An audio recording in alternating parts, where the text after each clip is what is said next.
There we go. Hello. Hello. Good afternoon, everyone.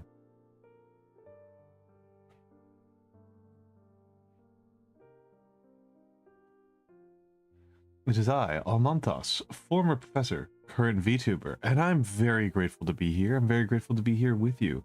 I'm just going to be doing a nice little calligraphy stream here on this lovely Monday. On this lovely Monday, and I hope that you'll just have a nice time with me as well. Yes, it is an old man. It is an old man. It is indeed. It is indeed. I hope everyone had a lovely weekend. I had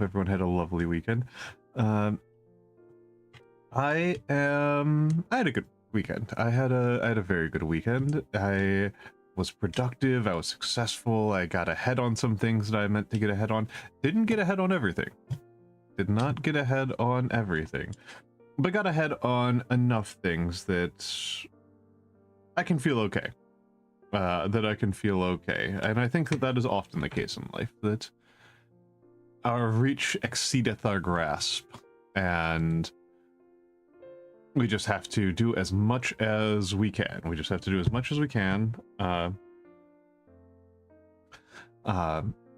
But let's do our hellos, of course. Hello, Saribots. Hello, Taken Granny. Hello, me. Hello, Glassman. Hello, Vexing Cats. And hello, Mura-sensei. And does my microphone sound wrong?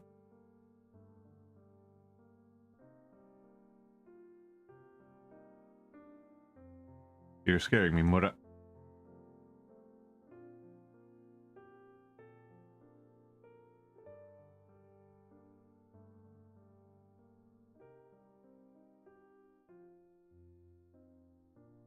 I'm going to just have to assume. Okay.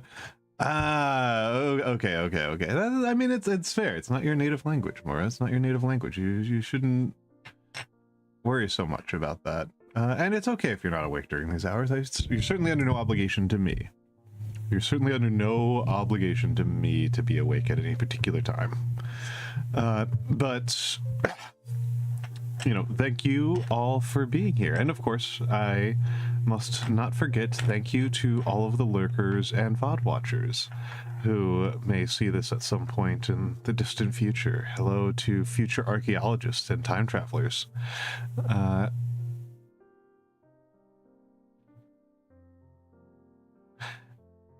That's all right, Mora. That's all right, Mora. The most I can hope for is that maybe listening to my soothing voice and watching me do some silly little calligraphy will help you out. Will help you out a little bit. I should say that if people were not aware, I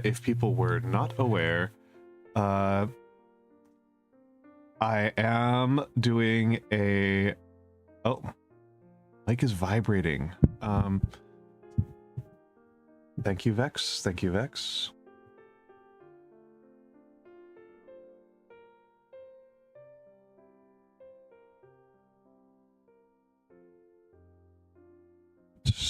Okay.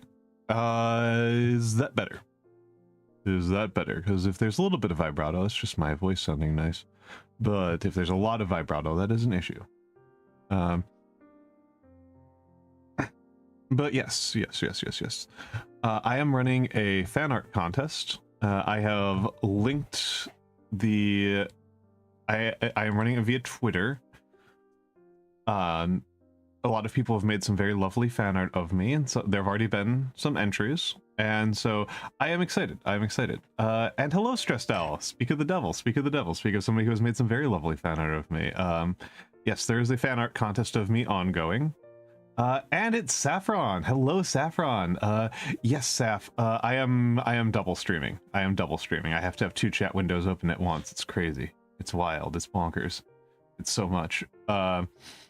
Haven't yet set it up in a way where I can get where both chats are visible on screen. I would like to get that done. And actually, in the interest of fairness to you YouTubers, I'm going to bounce on over to the live screen so that the size difference between the two is a little bit less extreme. But yes, Seth is back in school. She is kicking ass. She is no longer in the suffering triangle room that was destroying her life.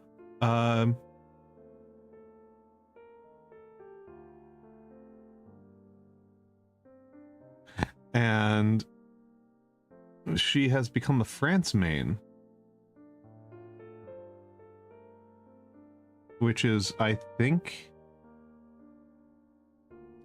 Saf would know the culture better than me, as would several people in chat. I believe that on the internal pecking order of how prestigious different types of Paradox players are, France is the lowest. I think that being a France main is the lowest that you can be. Is that correct?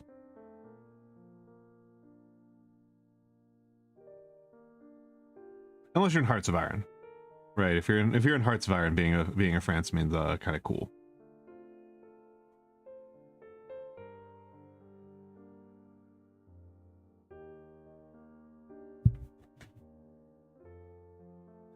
Yeah, either France or I actually have no idea what.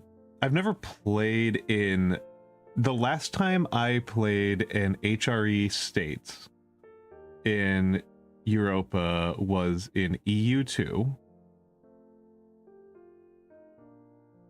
Yeah, I don't remember the experience at all. To be completely blunt, I do not remember the experience.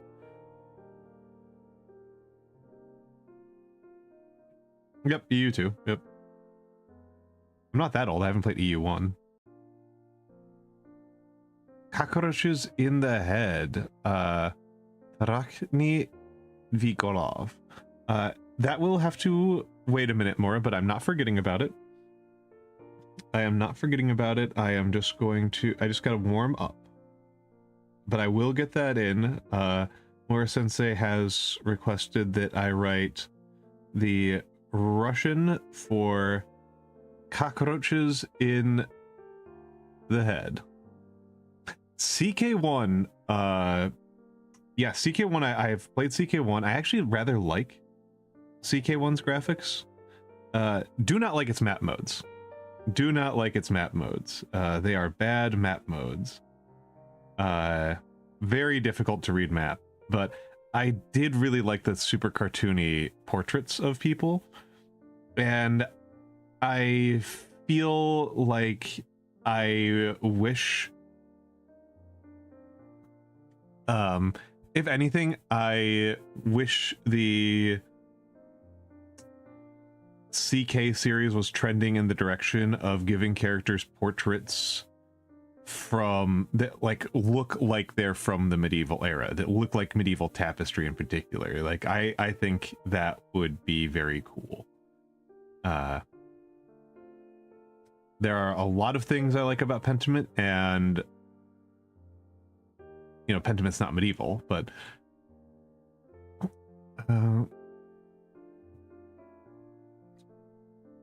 I think Pentiment's characters are some of the best looking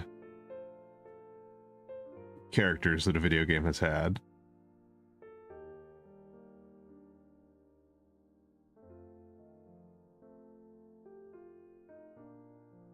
Ooh, that would be really cool if they did it regionally. Yeah, Emperor's Armpits. That would be quite cool. That would be quite cool.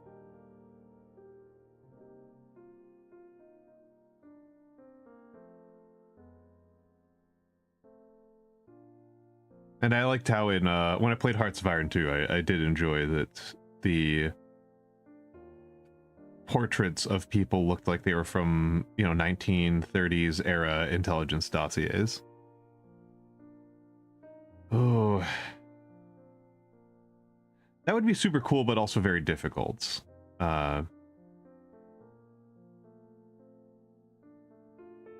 I would think it should probably be done by as well. And one of the things that interferes with that Emperor's Armpits is one of my favorite things from art history. From a region that I know better than Europe, China. Was it a part of imperial art, right? Of art of the Emperor of China, was that the portraits of the Emperor would be different depending on where they were intended for distribution. Which shouldn't be too surprising, right? We see this with US presidential candidates, that they dress differently for different events, which is, you know, just traditional Western style of approaches to faction.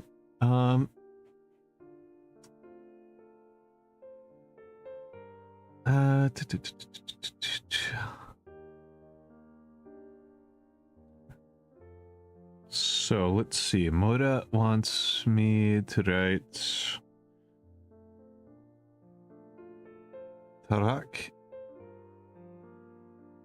Tarakni Vigolov. Okay, I think I'm going to try to do it in a rustica. So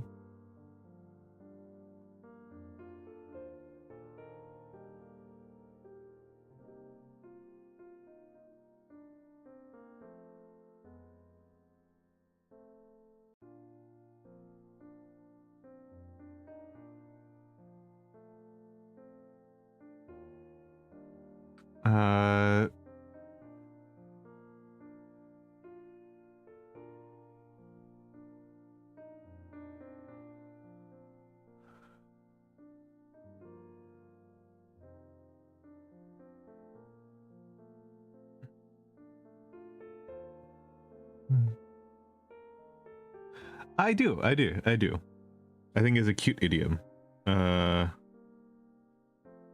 Ratatouille world.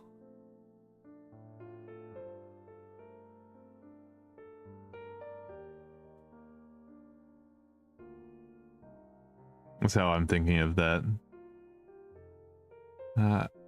Tarakani.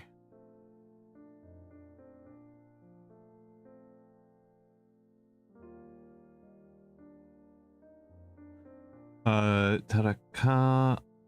Okay, and then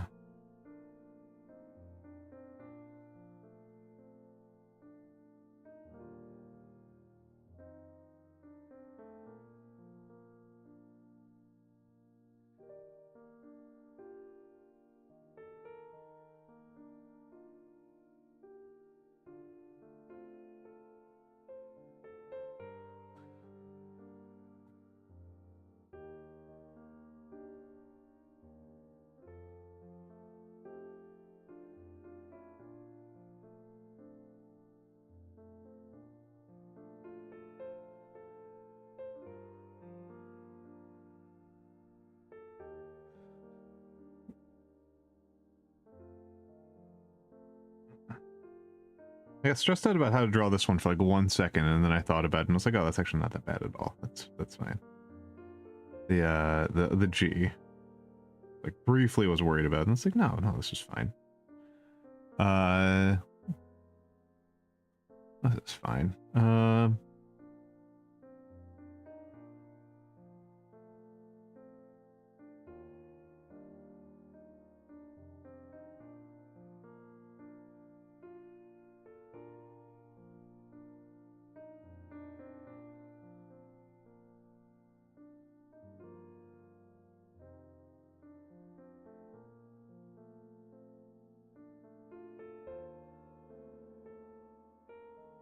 This is fine. This is fine. Hello, Emperor's Armpits again. Hello.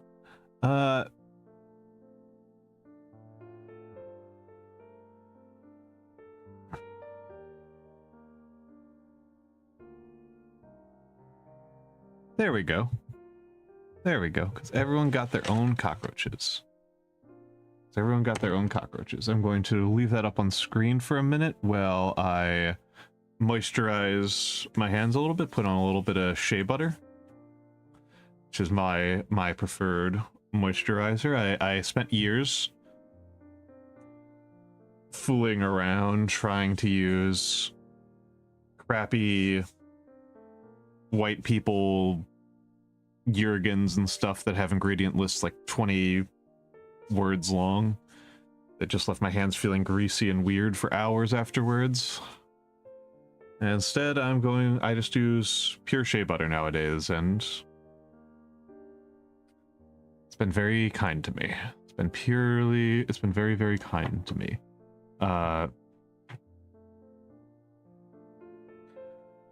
And let's see, what do I want to work on today? What script do I feel like working on today? Am I feeling like a gothic day? Am I feeling a secretary day? Am I feeling insular? What am I feeling today? What am I feeling today? So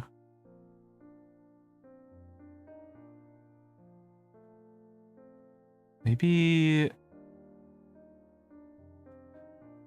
yes, Gothic is popular. Gothic is popular.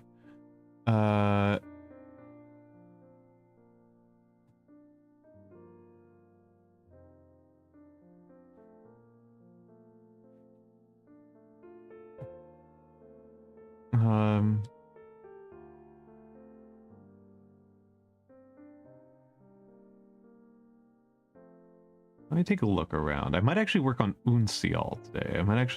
I haven't done much Uncial in a long time. And it's a Greek font, and tonight one of the movies that I want to watch is a Greek movie. Gothic is relatively easy. My problem with Gothic is that when I'm not thinking about it, I will just kind of default back to Secretary.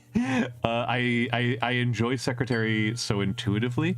Oh, Stumby, thank you for the follow. Thank you for the follow.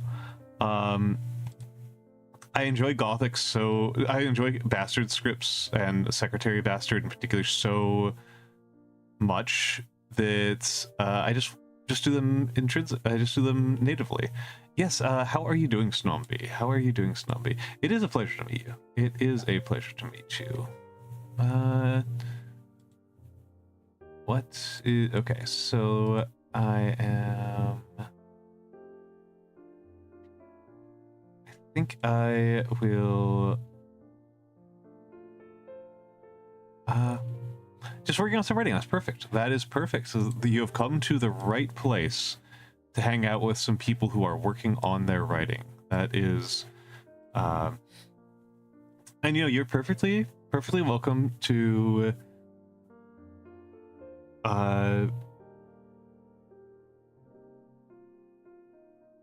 talk about or think about your writing here. I am a non-fiction editor at my other job. Other job is non-fiction editor.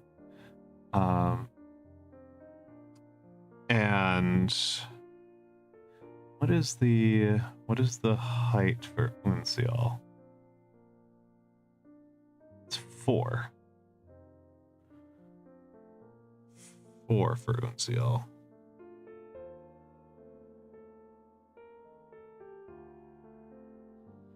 Okay, 4 is a little bit tricky.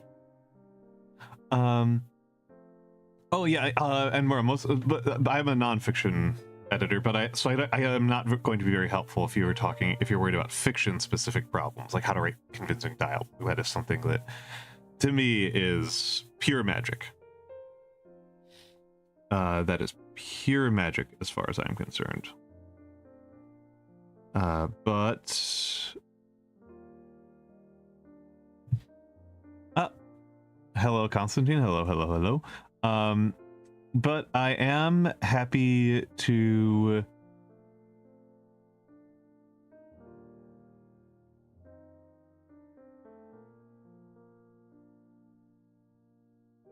and hello, Awesome Opossum. Just an idea for a game which involves a lot of magic. Okay. It's like a high fantasy setting. And Yeah, writing a game rulebook actually is something that I personally find more intuitive than actually writing like a fantasy story. Because I struggle very much with making believable characters and particularly dialogue. Dialogue is absolutely a huge weak point of mine, and I do not enjoy working on it. So I don't end up working on it, right? You know, if you really don't like working on something, you end up not working on it. It's a video game idea. Okay, yeah. Favorite non-fiction. You're allowed to have a favorite fiction. Presentation of Self in Everyday Life by Goffman. Okay, Goffman's good. That's a good choice, Possum. That is an extremely base choice. Irving Goffman's good. Irving Goffman is good.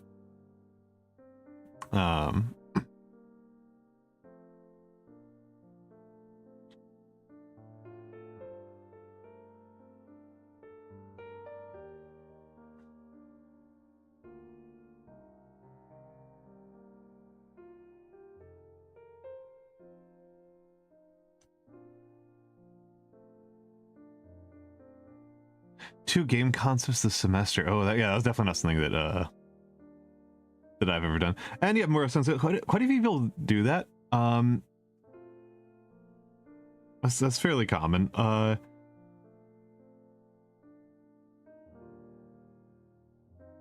think, you know, how frequently that happens is in a large part kind of going to be a factor of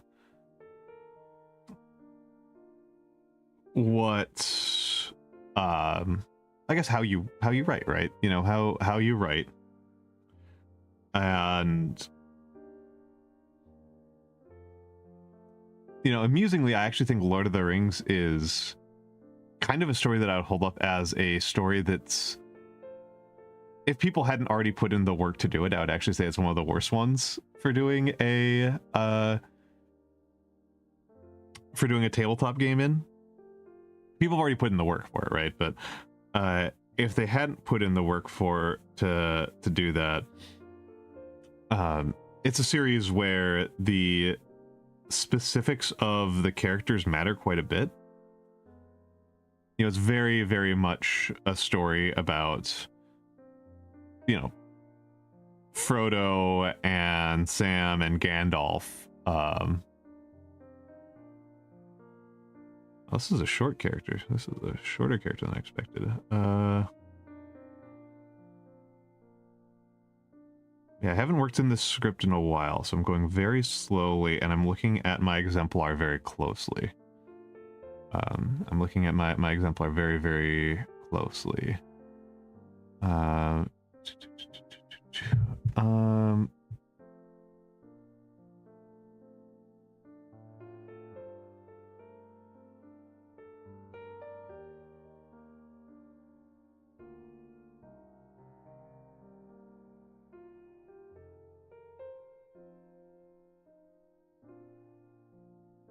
Very dry writer, even when I try to describe things very viscerally. My big writing style, and Possum will probably appreciate this as well. My writing style is very affected by Hitchhiker's Guide. I don't think Hitchhiker's Guide is the single author who has affected my writing style the most. I think people who read my writing and have read some specific things by a very specific author named Quantum will recognize that I tend to ape Quantum style quite a bit. And also, similarly, because I think she has the same sort of influences, Elizabeth Sandifer is another writer who my writing has a really recognizable inflection from. And so I do tend to do very dry as well. The single paper that has the single piece of writing that is like the most obvious influence on my writing is How to Destroy the Earth by Quantum. Um,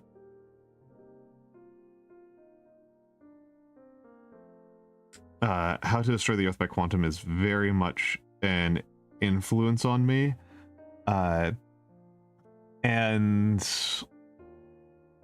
that wasn't very good. That end wasn't very good. That's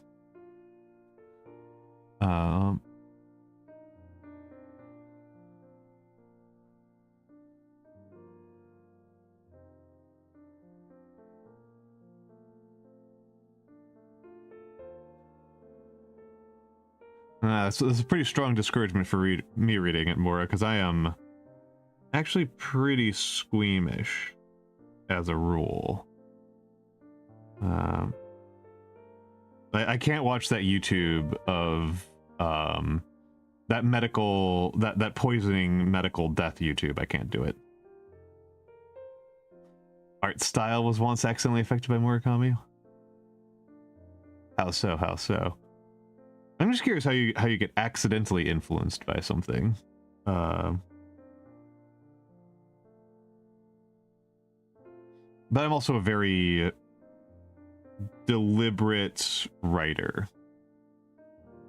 Saya no Uto. Heard of it? I don't think I've read it. I don't think I've read Saya no Uta.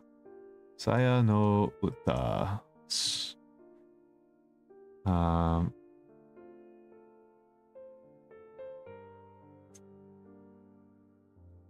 I have to say, so first of all, this is Ubochi. This is not this is not this is Urubochi, not Murakami. Mora, I'm very surprised. I am very surprised that you read this. It seems very out of character for you. I'm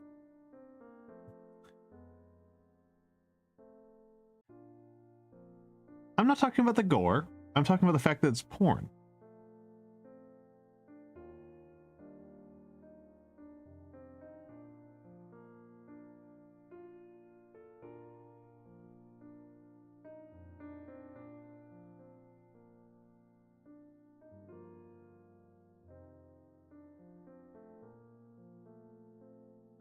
Oh, illustrating the Norwegian wolf for half. Oh, interesting. Interesting, Stressed Owl. Oh, and thank you for the follow, the main man 113. Thank you for the follow, the main man 113. Still, it's surprising. You usually express extreme discomfort with even quite wholesome, with even quite PG sexual topics. Oh, hello, the Disco Options. This is actually Disco Option. This is actually not my first YouTube stream, but I am primarily on Twitch. Yes, Disco. I am primarily on Twitch. I've decided to start doing restream for my calligraphy streams.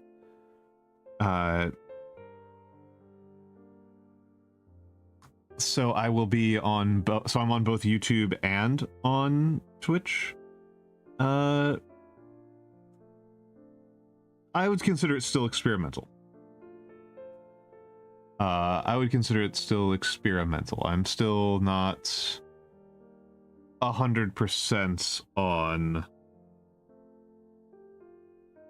what I'm doing here, but I've decided to, I would say that in the interest of being experimental, at least all of my calligraphy streams for the month of September 2024 are going to be restreamed between the two.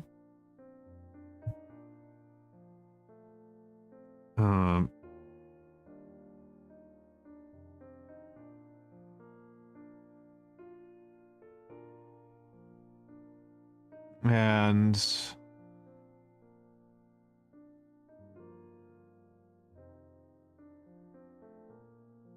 don't really have a further thing to say than that. I am definitely...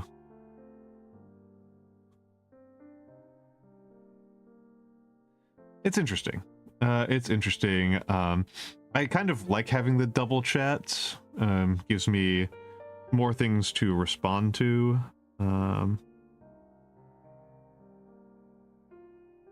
And as you probably have noticed by now, I love having chat to respond to.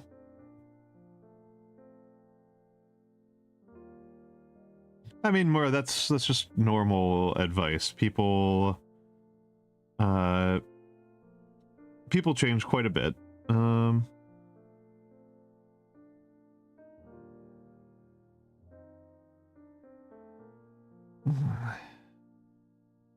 I definitely have a complicated relationship with the music that I listened to in graduate school.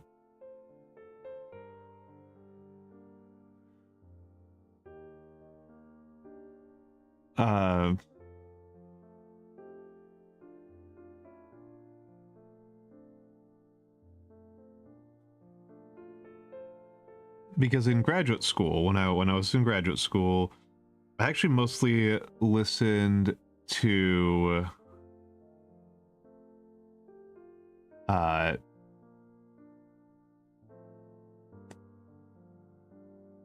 actually mostly listened to like Kesha. Kesha was one of my favorite musical acts when I was a grad student.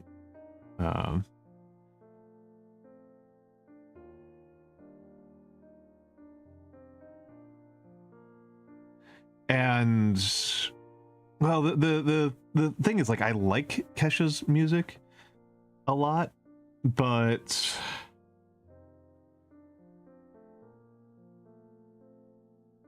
it's just really hard to separate out the fact that a lot of the songs that I like the most were made in such an awful environment, and I feel quite bad about it. And hello, Kirill, and yes, disco option. Well, it's got its pluses and minuses, to be honest. YouTube does. It's got its pluses and minuses.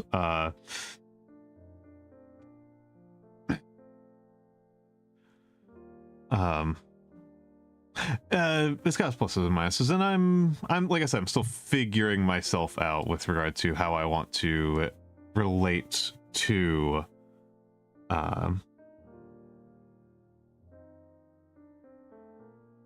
YouTube, because it's got advantages and disadvantages as a platform, and you know, it archives more easily,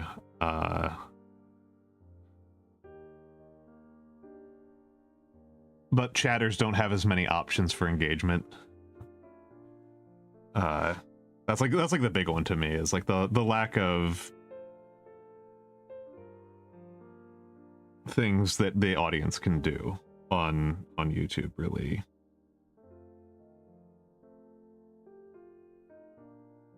feels quite limiting to me.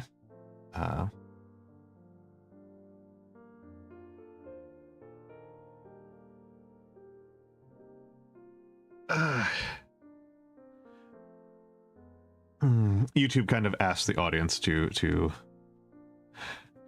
YouTube mod tools for live streams are god awful. Thank you for that heads up, Kirill, because I stumble enough with the Twitch ones, right? Like I like when we have a problem, we've got like bots or something like that, I have periodically just like modded somebody in chat for like half an hour just because I'm so slow at keeping up with bans, and other people are so fast with it, and I'm just like this sluggish old man. I'm just a sluggish old man. And yeah, Mura, that's a thing that happens. Unfortunately, sometimes you do end up learning some very bad things about various artists.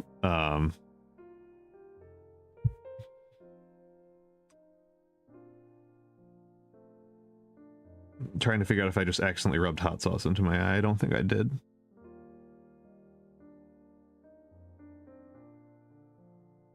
Speaking of bands, Time 2 is out.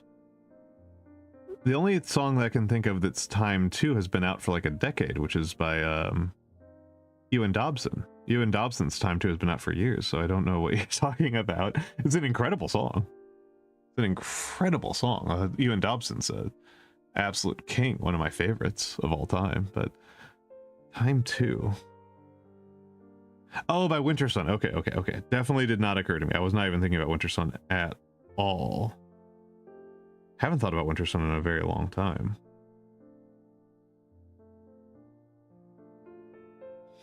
I'm trying to think who I actually keep track of in terms of artists. I usually only check in periodically on my artists, and I just kind of like check their Bandcamp pages. I'm very much a Bandcamp guy. And so like Jessica Hoop came out with something recently, and that was quite good.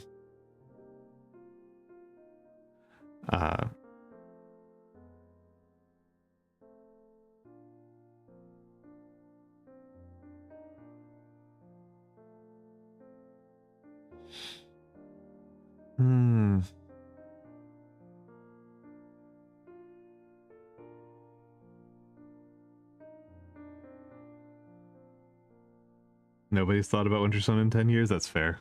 That's fair. That's fair. Well, and the reality is that I think more of that very few people actually separate the art from the artist. I think that's actually quite rare. I think it's actually getting rarer in the 21st century. I cannot speak to your culturally local context, but in the United States, the tendency has become more and more that you do not sell an album or a book, you sell the artist as a holistic, personalistic package.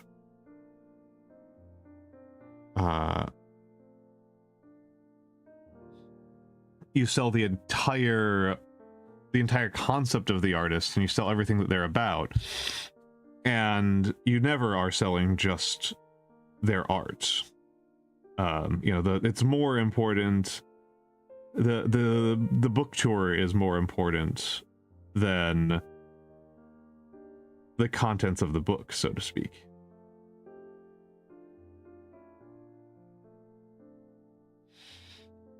And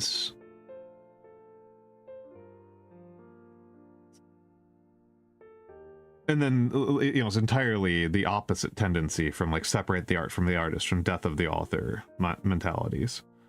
Popular death of the author mentality. I think that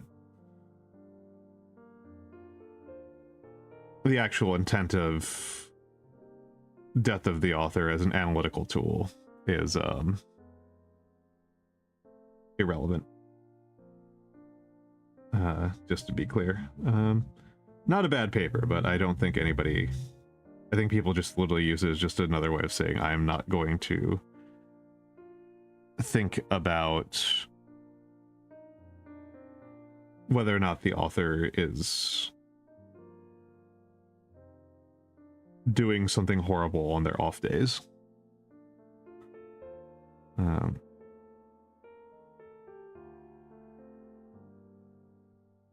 Dropped a new album for the first time in about 7 years. There was a band that I loved for years, just kind of disappeared for a long time. I don't know if they finished the album, but they announced it, and I was very surprised. Earthside, which would be closer to 9 years than 7 years, so I think we're talking about different bands. But Earthside, I think, may have released something recently, which is crazy, because Earthside did like one album, and then I could not find anything else by them for years, and I assume they just like completely died. And I thought they were lovely. I thought they were lovely.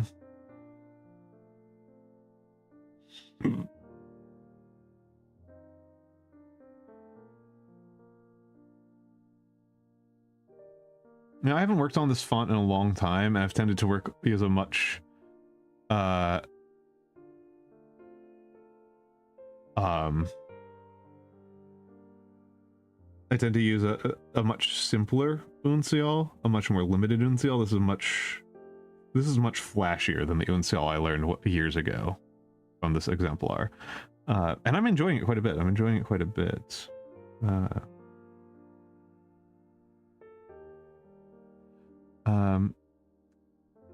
Indie rock modern emo group Los Campesinos. First of all, I love the name. Los Campesinos. A fair amount of my research over the last couple of years was on the Campesinos. Not the band. Their place within the as a type of as the economic unit in the early 20th century. Not, I know that's like, I believe it's still a modern thing.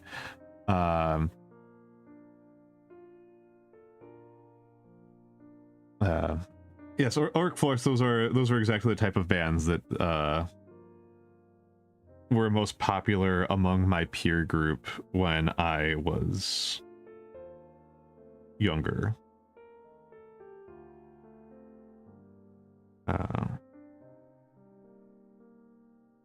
And they were, when I started, when I got into like Kesha and stuff, it was almost precisely because they were nothing like that. They were not bookish. They were not angsty. They were simple. They were straightforward. They were cheerful. And hello, Bogdan. Hello, Bogdan. Hello, Bogdan.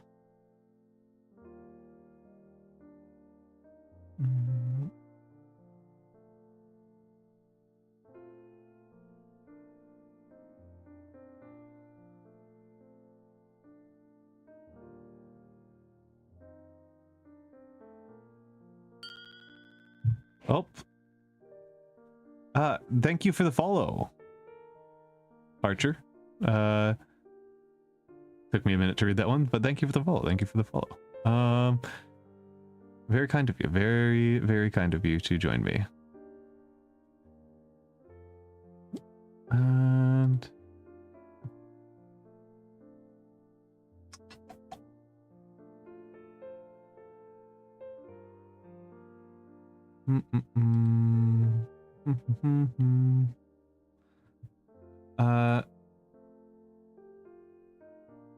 Let's camp Cindy Lee. Of course you're into Charlie XCX. Of course you are. Of course you're a Charlie guy. Of course you're a Charlie guy.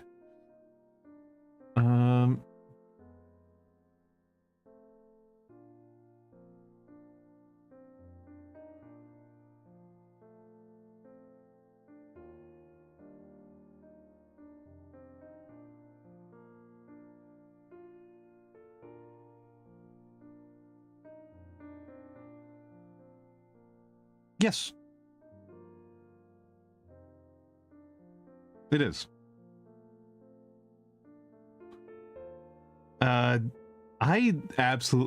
Despite the fact that my friend circle, Mura, is more women than men, I definitely know more guys who are into Charlie XCX than women.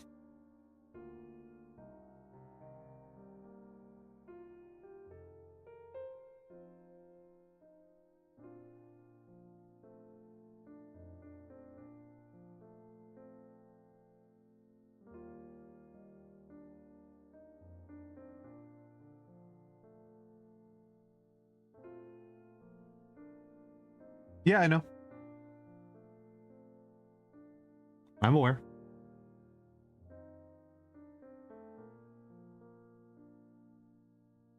I am quite aware of that fact.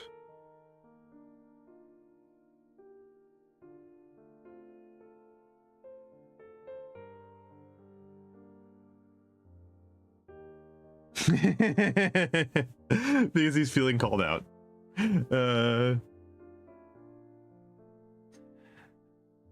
There might be. There might be. I know one of my regulars is. One.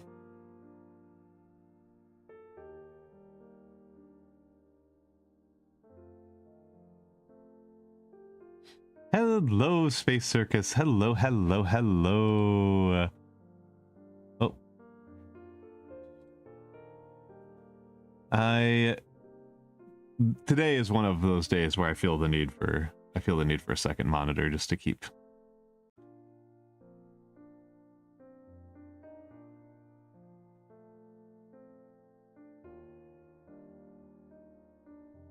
All this going straight. Hello, Asim. Hello, Asim. How are you doing, my friend? How are you doing? How are you doing? I am practicing a bit of a script I don't tend to work with as often anymore, and I'm actually working from a different exemplar than I've ever worked from before. This is called Uncial.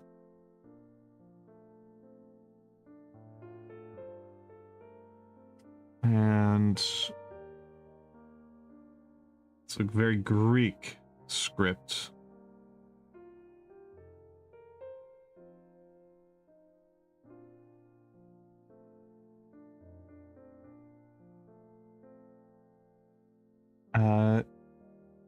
New Cindy Lee album is one of my favorite things to come out in years. I was thinking about a post-punk icon dropping 2 hours of 60s radio pop worship through a Lynchian film. That's really cool. That's really cool.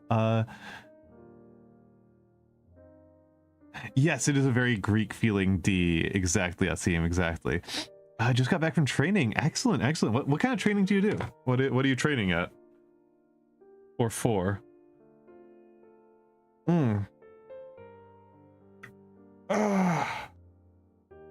Ooh. Giving myself some stretches. All right, now, there we go. Machine Pilates. Oh, okay. Excellent. I am still a bit in recovery on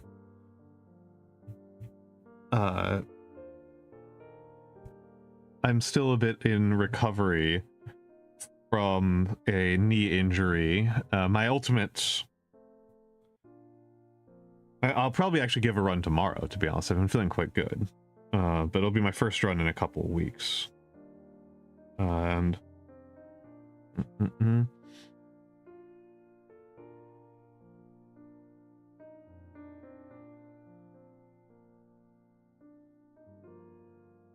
It would be nice to do a marathon, just to say that I'd done it. That's kind of an abstract goal. Truth of the matter is, I just like running. Not allowed to run anymore. Eesh, I am sorry. I love running.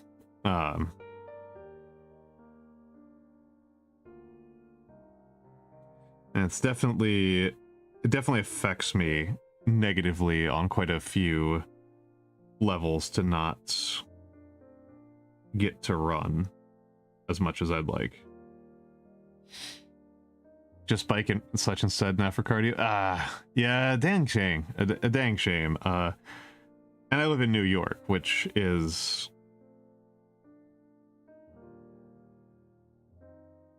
a really bad place to bicycle. All right, awesome. Thank you for stopping by. It was lovely having you here. And have a wonderful rest of your day.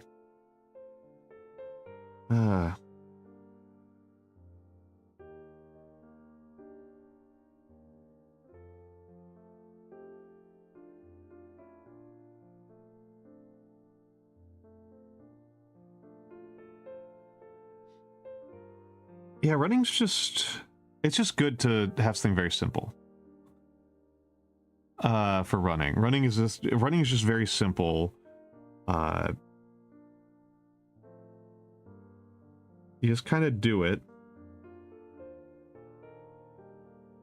And you keep going. And then you keep going. Okay, Space Circus. It was good having you here. Have a good rest of your day. Have a good rest of your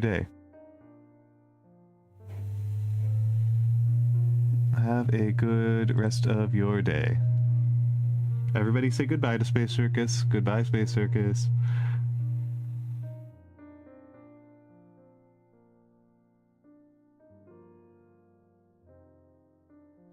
Not sure about this why.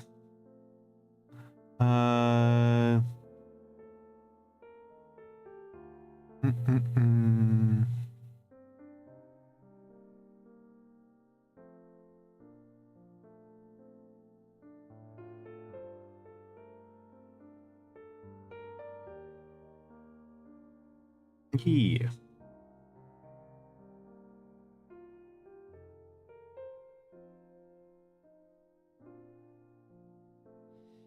And then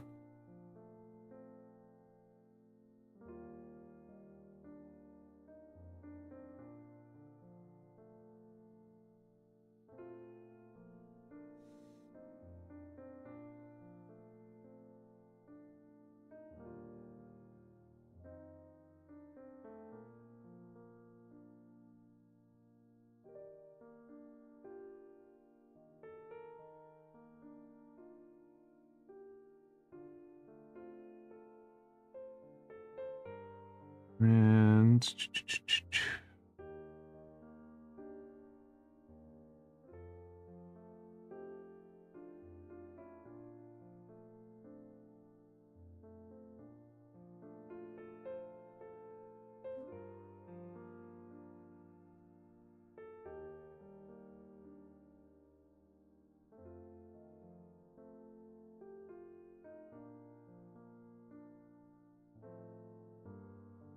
I like these little curls. I like all these curls.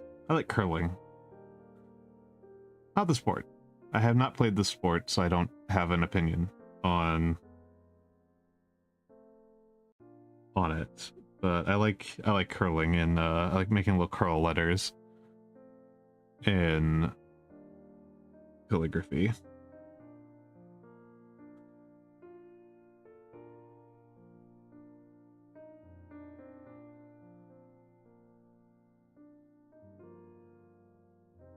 Little curls.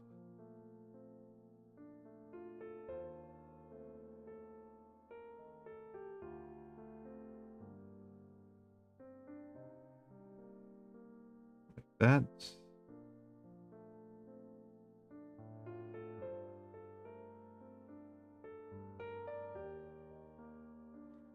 Yeah, there we go.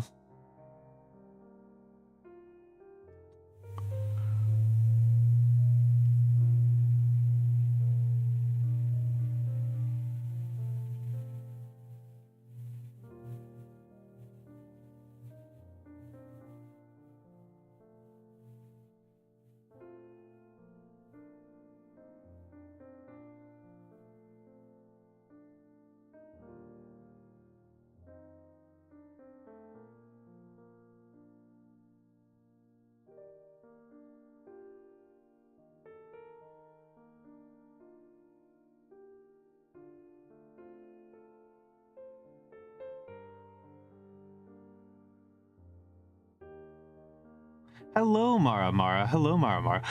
Yes, it was. Yes, it was. For me as well. Mara. For me, it was the latest Veilfisk video. I watched the latest Veilfisk video, and it was one of my favorites. I've watched like 8 times so far, and then I reinstalled Civ 6, and Civ 6 is like by far the most brain rot game that I play. It's like not even close. It's so destructive to my brain.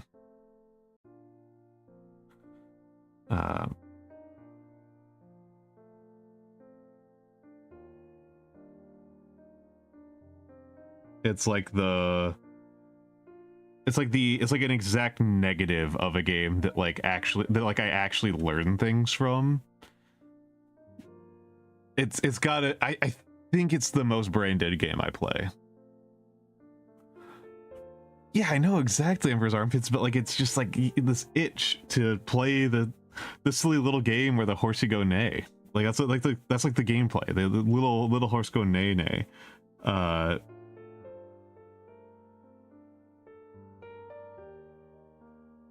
And yet it compels me. Because this like the most anti-history game series that's out there, And I can't stop myself.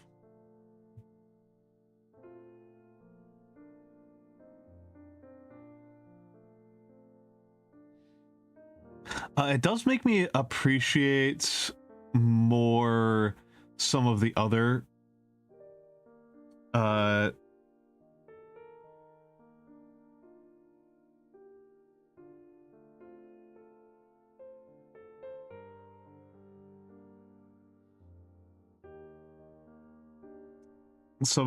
strategy games that I play. Do we actually have ads? Do we actually have ads going?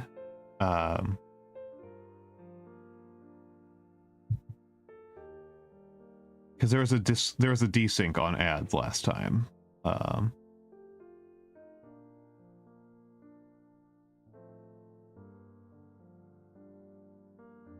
Hello, Gamma. Hello, Gamma. It can be. It can be. I can talk about that when I come back, but I'm going to put us into the... Oh, wait, no, that means we are almost certainly not in ads. Let me know when we're in ads, folks. Because Twitch says we're in ads, but it looks like we might not be.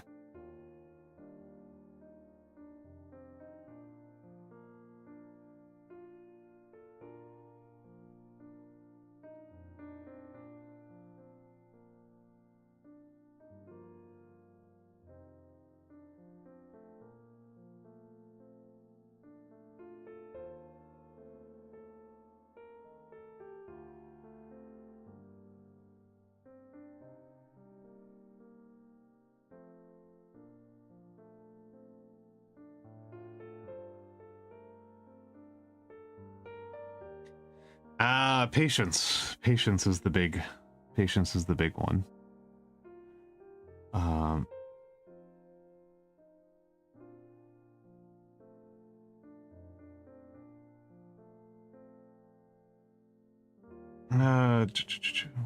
Amazingly few discotheques, but red jukeboxes. All right, I am going to put it on the fan gallery because I do need to use the restroom regardless. It should be in ads, but who knows? I'll be back in a few minutes.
I am back. I am back. I hope ads ran while I was up.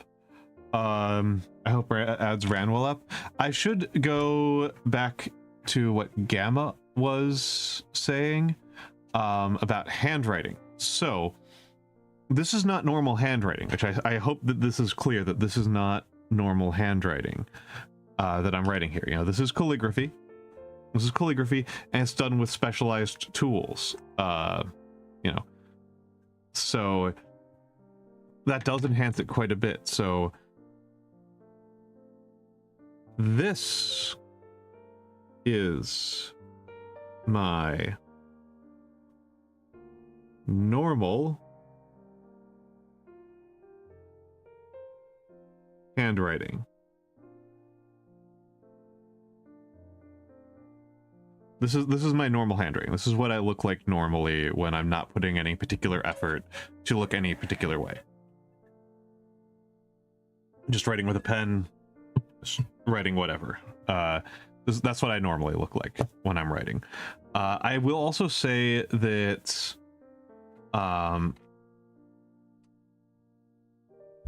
when you learn a new method of writing that you haven't worked with before, you actually do tend to write more crisply than you would with a writing style or set of tools that you are more familiar with.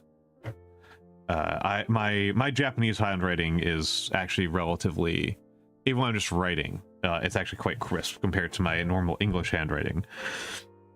I mean, I didn't have years of bad habits when I learned it, right? I learned a new method, and I learned a new method and a new technique. And so when you're learning a new technique from scratch, you do tend to be a little bit more clean as you learn it. So I do, so like you know, I think you might be underestimating yourself.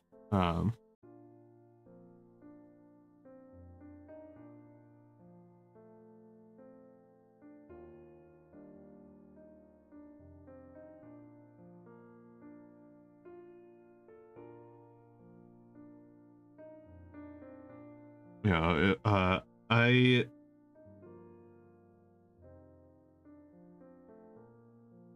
am not especially talented, to be blunt.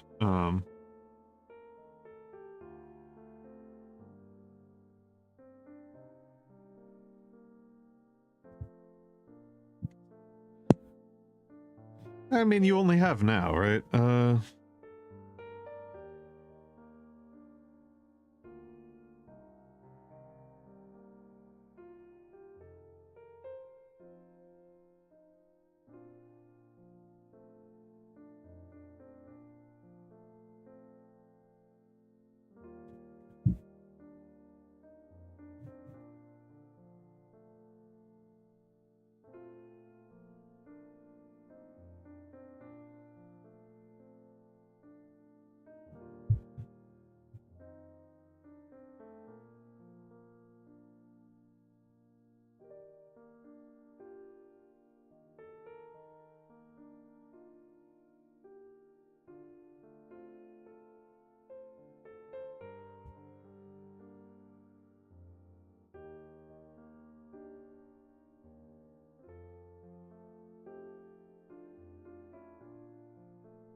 No, I don't have much of an artistic background.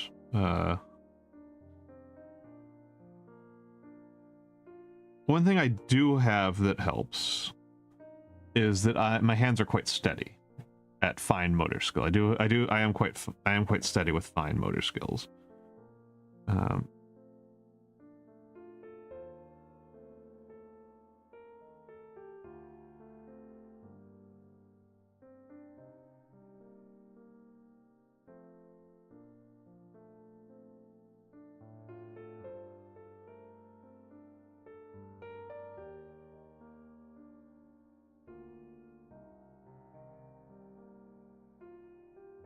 And that does help. If you have very shaky hands, that's going to make things harder.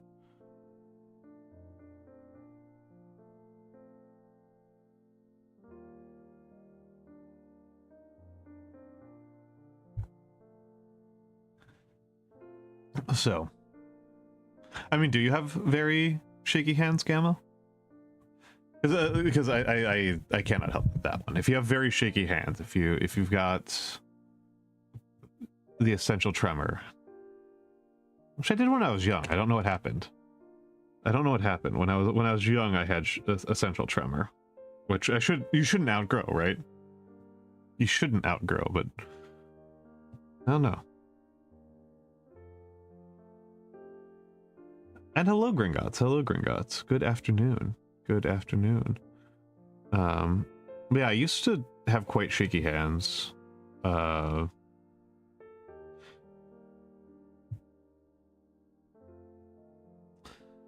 Yeah, as I've mentioned many times, I have terrible ADHD. I have really bad ADHD, which is part of why I really like streaming. It's part of why I really like being a streamer and being here.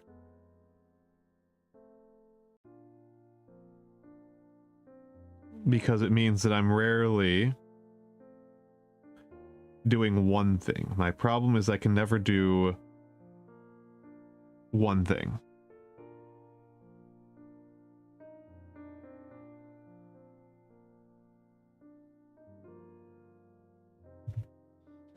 I kind of always have to be doing multiple things.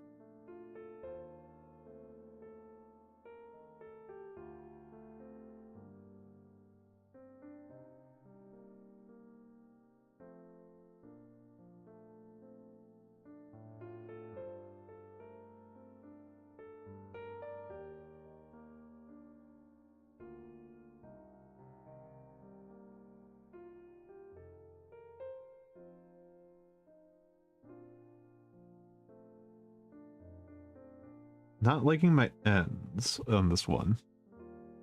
I mean, well, I'm responding to you guys, and I'm listening to music, and that's actually a fairly good balance, right? That's kind of three things. It is really mostly I kind of need to be doing two things. It's kind of like my default is not like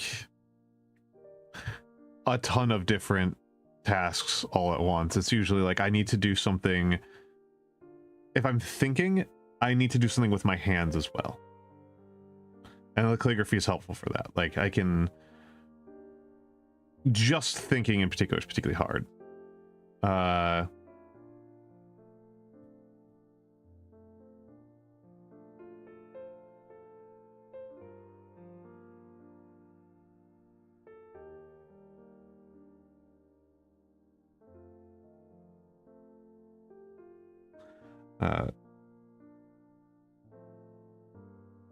So I actually think this is kind of an example of a place where I'm doing multiple things, right?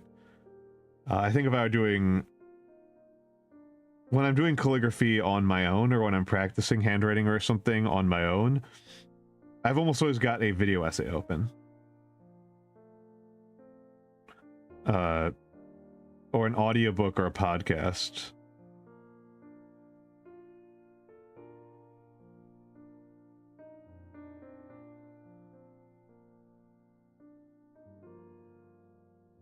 Yeah, let's go.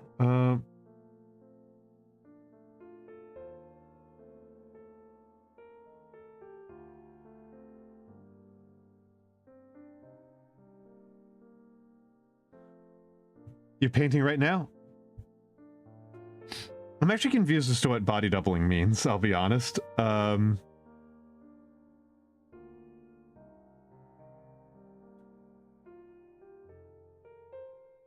Like, all I can think about is that Simpsons joke. That's what I think body doubling means.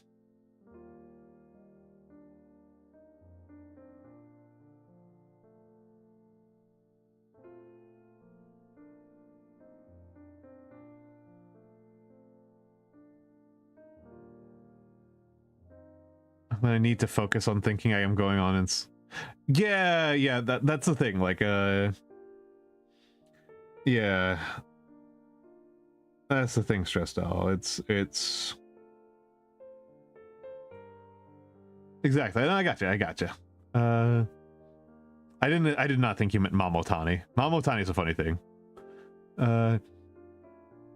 Technique where there's another presence. Interesting. I mean, that was a thing in sociology a long time ago, in workplace sociology, of the observer effect, and a lot of modern workplace optimization is built around maximizing observer effect, where the sociologists found that if experimental subjects knew that they were being observed, they were more efficient, they were more productive. And so the tendency for a long time was to try to make workers feel like they're being as observed as possible. And the sociologists took this in a ridiculously optimistic direction of thinking this was evidence that workers felt valued. And that's why they were more efficient. Was that it was an increase in esteem to feel like they were being observed, which feels insanely optimistic, and I do not think is the case at all. And I think the evidence since then has kind of gone in a different direction, and has kind of indicated that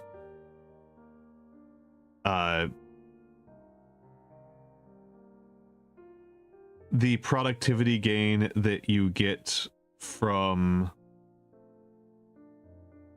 being observed is kind of like a, not even diminishing, it's a, yeah, you've got it more closely to what I think Bogdan is threatened, a feeling of threatened, where the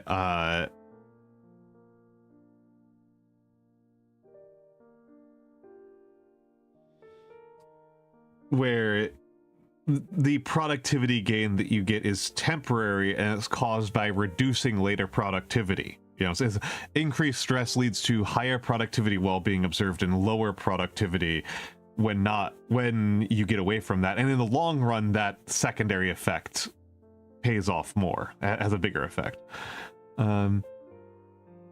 Start putting on 30-minute YouTube videos of POV's cooks in super busy restaurants. Oh, that's interesting, Gringo. That's an interesting one.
Yes, exactly, Bogdan. Yeah,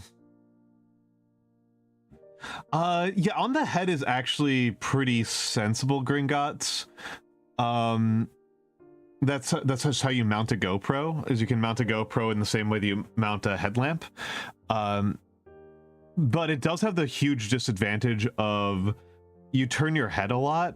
And so if you've watched GoPro footage of people just kind of naturally moving through the world using a head camera, it's actually super nauseating. It's actually really hard. It's actually super difficult. And also, Bogdan, one of those things is that, like,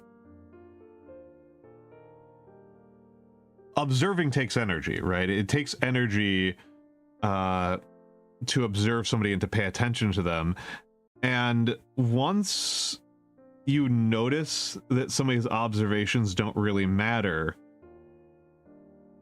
when they're observing you all the time, it devalues the effect, like the extent to which that observation matters. Like, it trains you to think that they're not serious. You know, it's kind of like a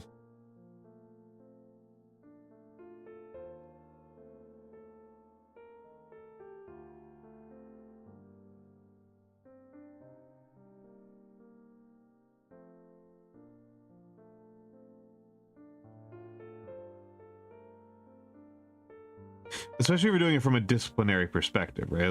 It's the thing about discipline in general. What was the line from the first law? There's a line from the first law about this, that infrequent rages make a king threatening, frequent rages render him ridiculous. There's a similar thing, right? If you're observing somebody all the time, if you're always looking at what they're doing, and you're trying to use that as a way of exerting power over them, they learn over time that means that you actually are impotent. I mean, Gringotts, that makes perfect sense to me. I think I do think that we, you know, I believe, Gringotts, you once mentioned to me that you don't really like cooking. My memory serves. And that, I think that's fairly common, that when we're observing people who are doing stuff that we like and participate in,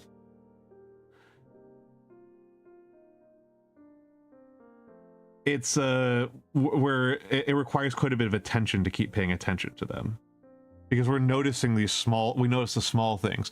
Whereas when we're watching somebody do something that we don't like to do, when we're watching somebody do something that we don't like to do, or that we don't do with any frequency, like, you know, the storm drain guy, for example, it allows us to kind of vibe out and check out and just kind of accept it at a very surface level. I think that when we're observing stuff that we don't do, that is not like central to our identity and the art forms that we participate in,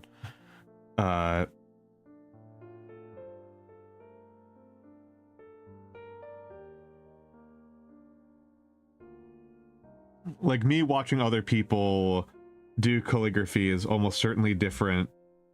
I should say, is definitely different from me watching people draw backgrounds. Right? Like a...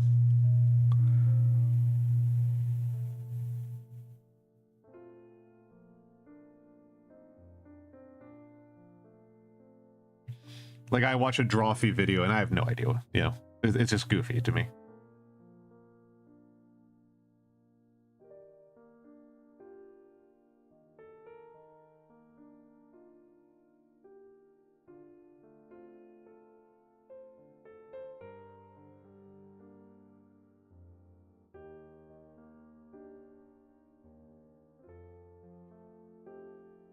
And yeah, particularly if it's something you find frustrating in particular, watching somebody smoothly do at an advanced level something you find frustrating will seem kind of magical.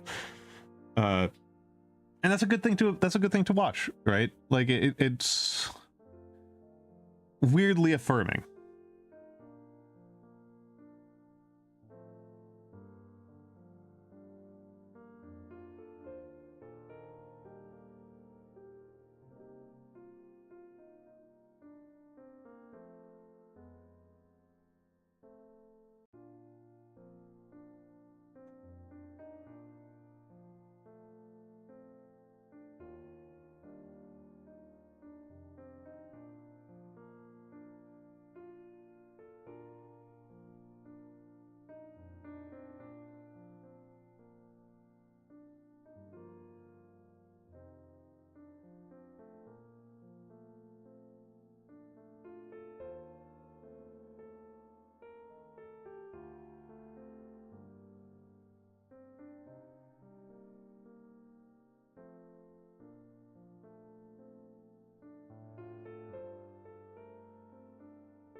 And so, yeah, that I think it's good to observe things that you don't always understand, right? Uh,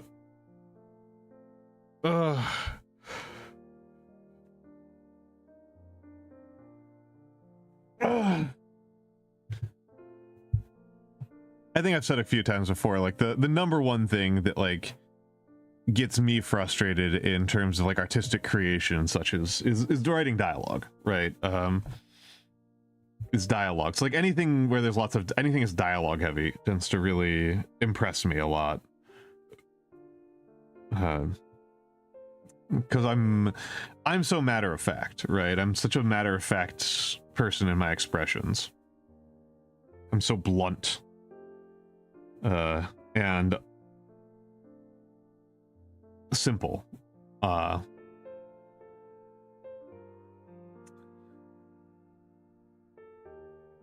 Yeah, Bogdan, you said you were watching Fate, right? The Fate Apocrypha set in Romania, isn't it? Are there any other anime that are set in Romania?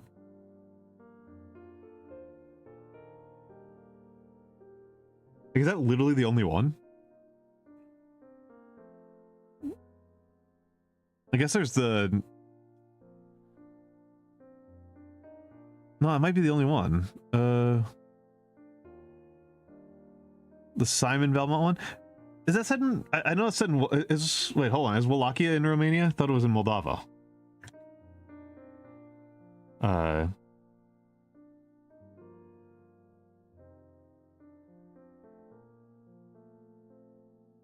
Hello, Karatsune. Hello, Karatsune. It is good to see you. Hello, hello, hello. Hello, Glitchica. Hello, Glitchica. Oh, I thought Wallachia was... I could have sworn Wallachia was in Moldova. Let me give the shout out to Glitchica. Glitchica.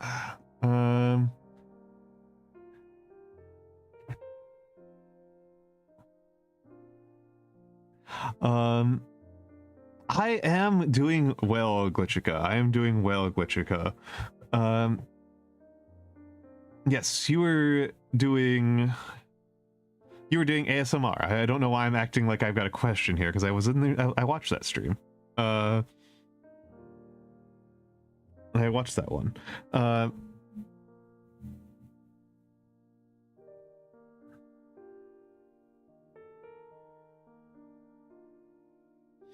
I'm working on my Uncial, which is not which is one of those calligraphy scripts that pretty much every calligrapher has in their back pocket. And I just haven't used it in a long time.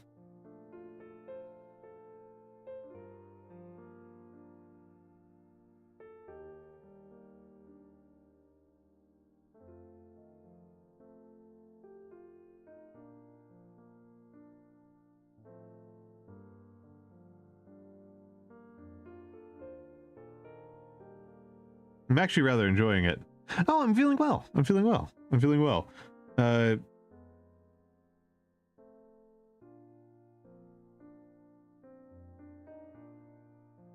am feeling well. I am a little bit indecisive about what I'm going to do for the watch along tonight. I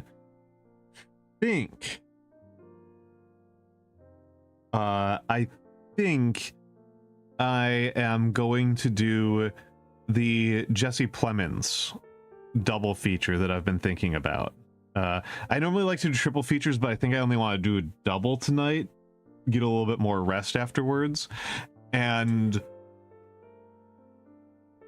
I think I kind of want to do Kinds of Kindness, which I've been meaning to see. I'm really looking forward to that. And Game Night, which is one of my favorite comedies of all time. Game Night's incredible.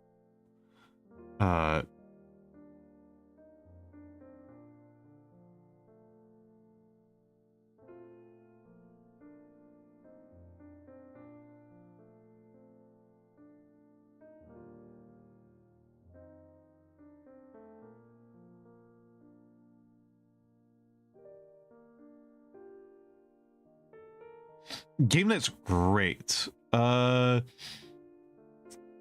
night or Kinds of Kindness, because I don't think game night ever particularly made a big splash. It's really funny, but it's really just kind of a comedy. Yeah. Okay, because like Kinds of Kindness like definitely made a splash.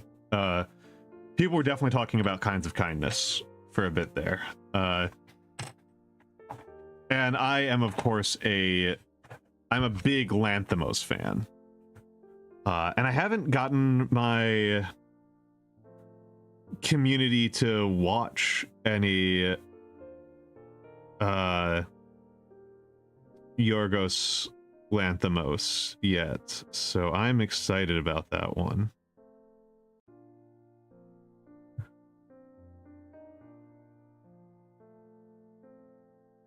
I go back and forth on if he's my favorite living director, because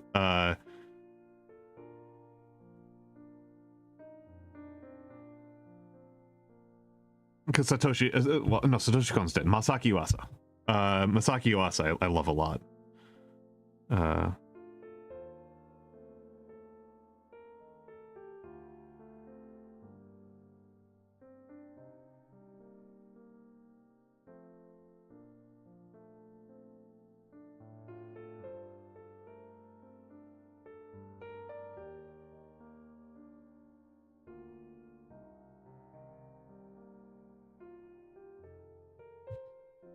But yeah, game night's really fun.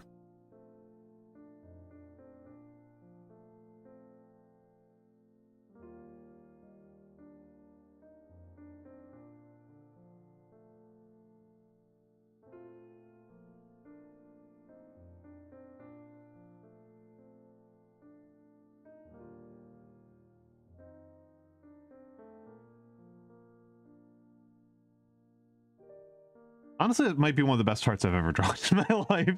That might be like the best heart I've ever drawn in my entire life.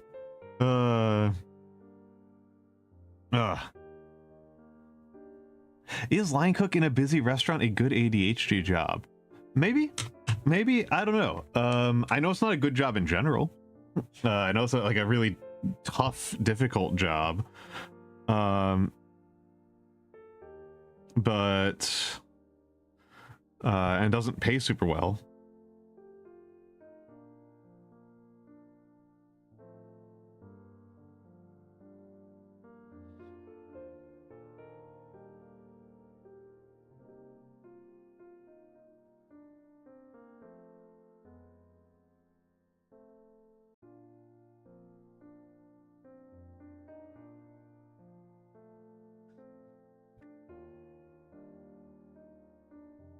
I've certainly thought about it.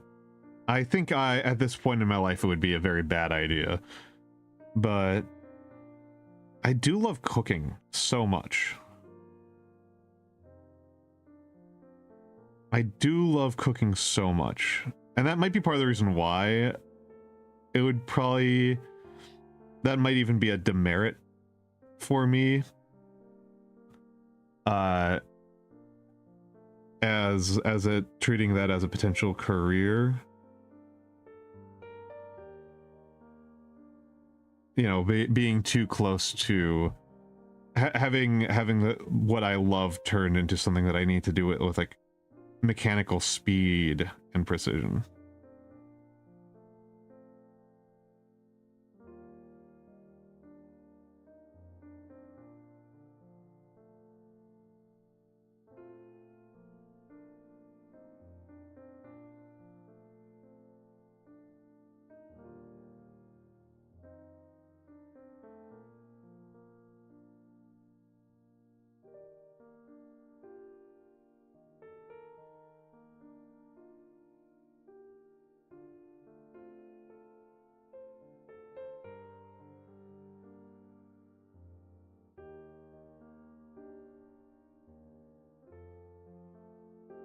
There we go, and...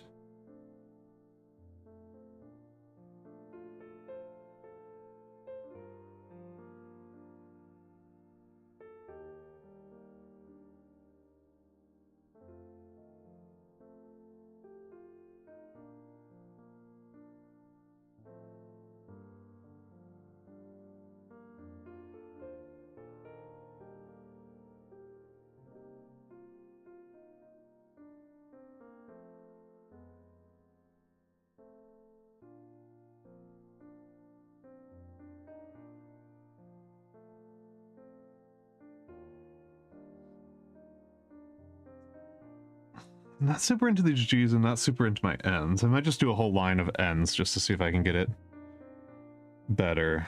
Let's just do that.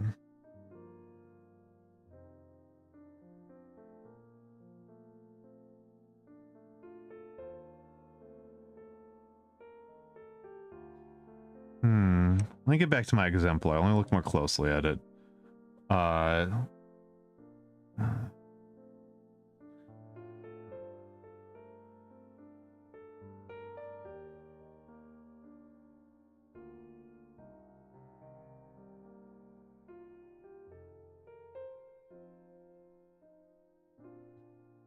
No, that's not it.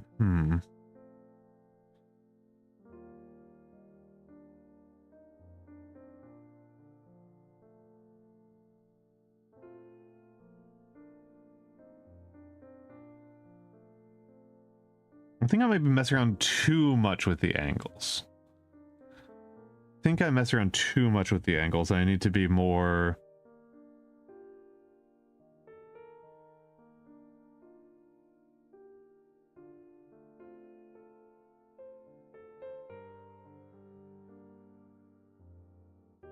more disciplined about sticking to the 30 degrees is the main angle for this script. Let's try to sticking with 30 degrees the whole way through and just no twists. That's all right.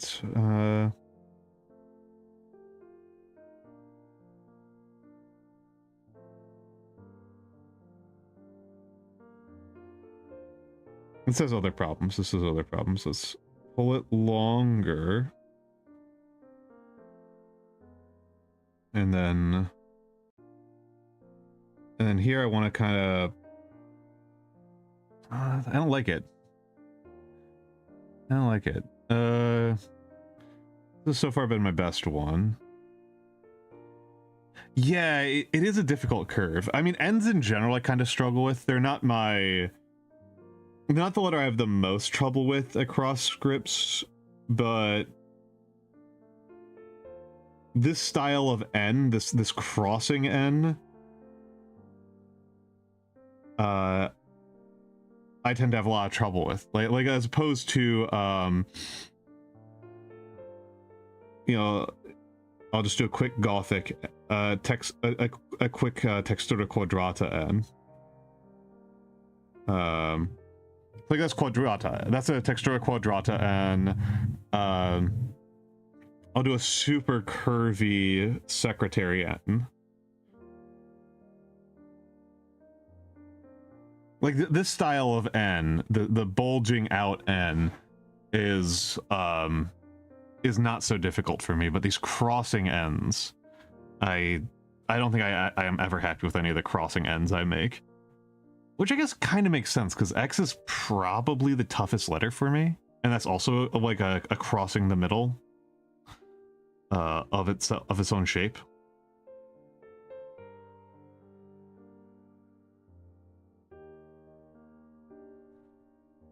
And so far I'm okay with this, but it's this left one that I can't quite get the spacing right on. So like I need it to go further out.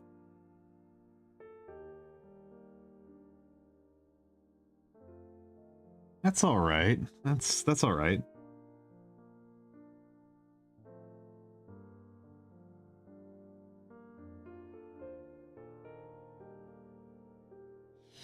And so the way that I learned ends for like really classical uncial, like really like messy, rough uncial, way back in the day was just this.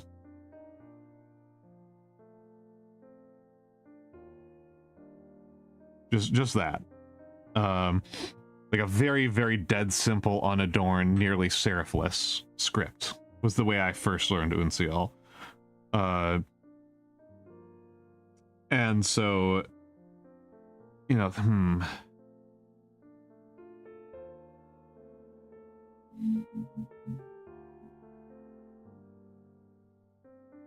wonder if there's some way I could do something like that and pass it off with this, because the exemplar I'm working off of only has this crossing N.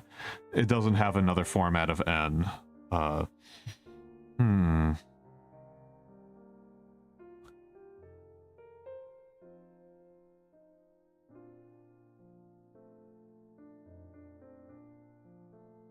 could just...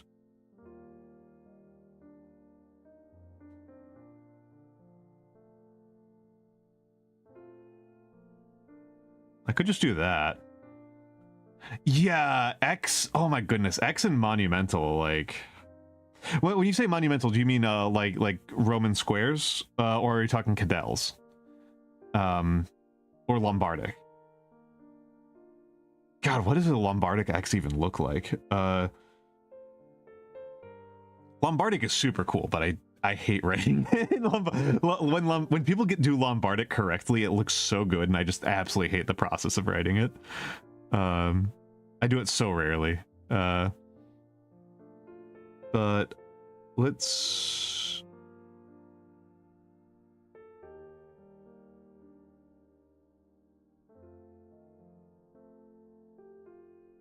This is much closer to the M from this script. I'm really just kind of modifying the M.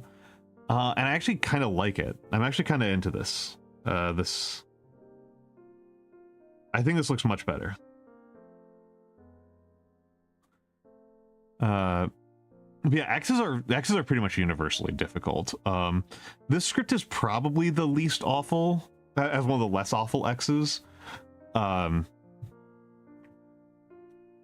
I think I'm going with this, to be honest. I think I'm just going to completely break from my exemplar and just...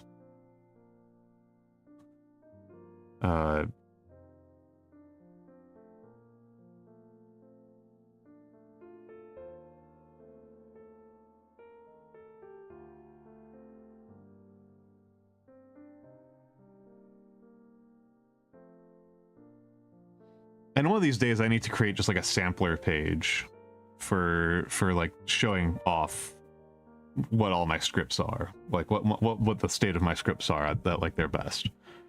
Bloodborne flashbacks? I don't know. I haven't played Bloodborne.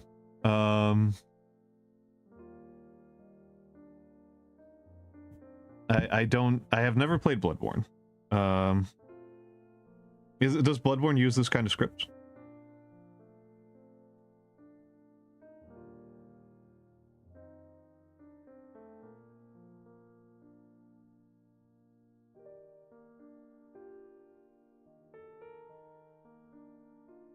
Ooh, that was a really good H. I'm into that.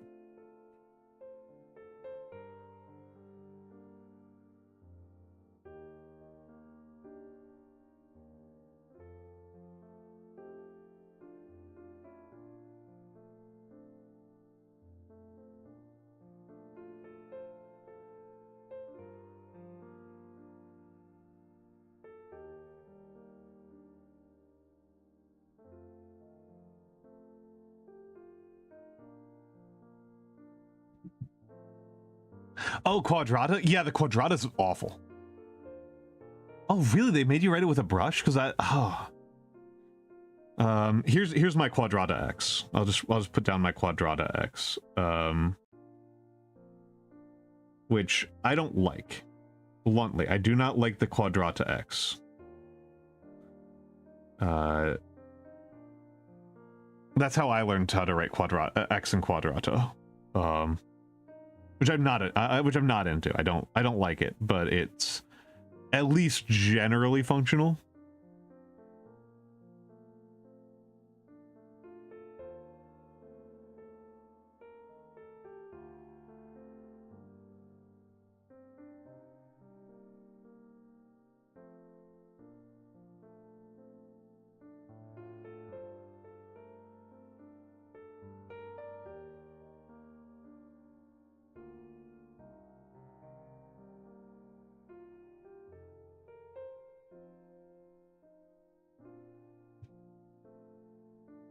The handwriting somewhat Bloodborne style. That's interesting. That's interesting.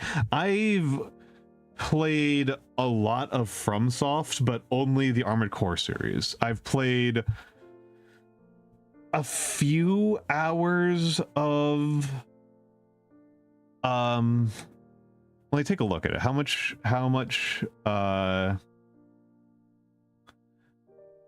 I spent a lot of July playing Dark Souls 1, just Dark Souls 1. I haven't gotten past Dark Souls 1. I got my ass kicked.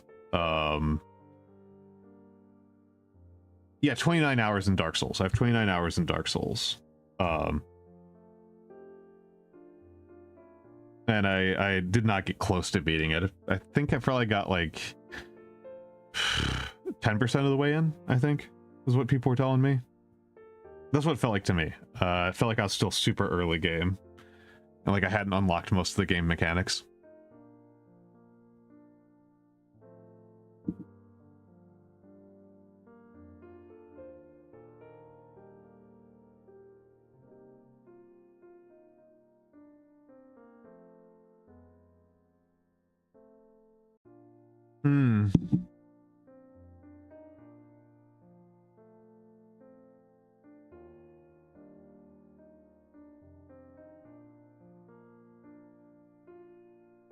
A quarter, you say? All right.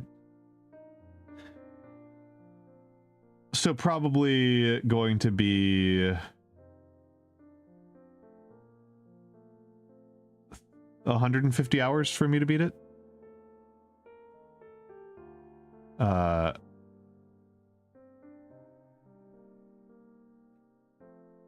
That's pretty rough.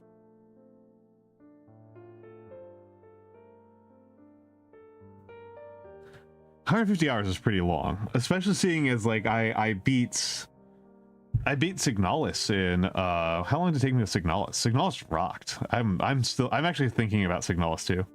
No, Amaskar, no. I'm extremely not. I'm just very bad.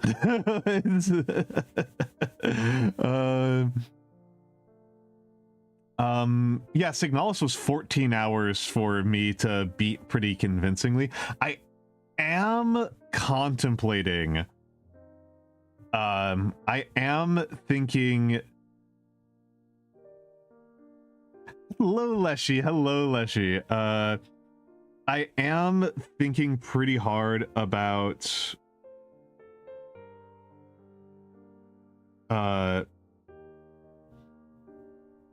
doing more Signalis, because Signalis was so good.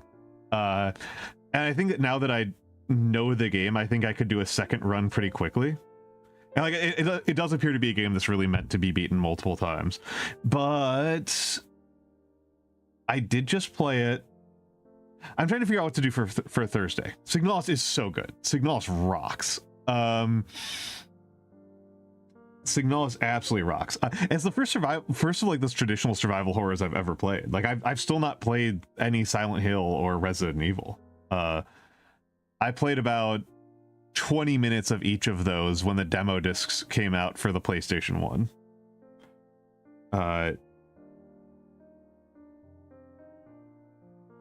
But yeah, I'm trying to, because video game 1 for, yeah, I haven't played Nier on stream. I haven't played Automata on stream.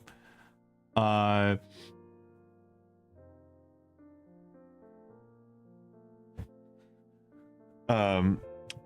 haven't played it on stream, but I have beaten Automata. I've gotten most of the endings. There's obviously like a ton of endings to Automata, and there's a bunch of them that I didn't get, and I didn't get the ending Y, I think is the biggest one I didn't get, because that one's really long. But I got all of A through E. So I did A through E, and I did a bunch of the like pretty simple ones.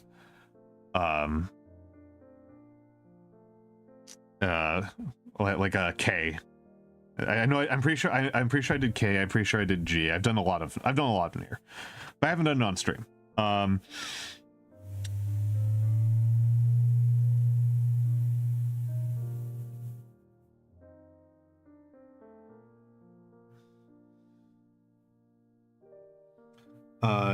But I was thinking about ending E. I might do on stream. I'm not going to do ending Y on stream. That's not happening. Ending Y is like a 100% run.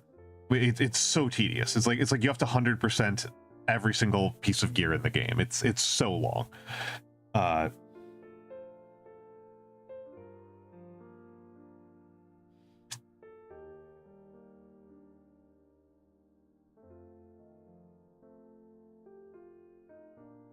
But no, I think if I did Nier on stream, I think I'd rather do like OG Nier, because I haven't done OG Nier. I've only done Automata, and the real Nier heads are like, no, like you gotta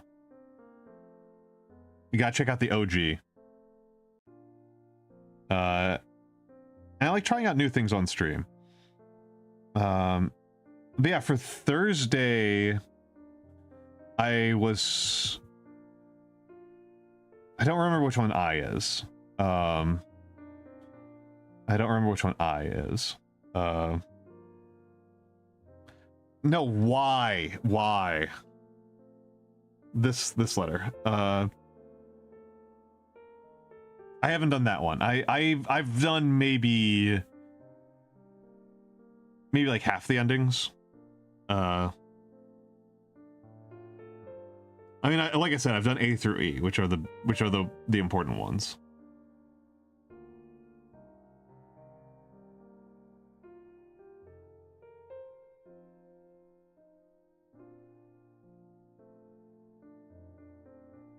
Oh crap, I screwed it up. My bad.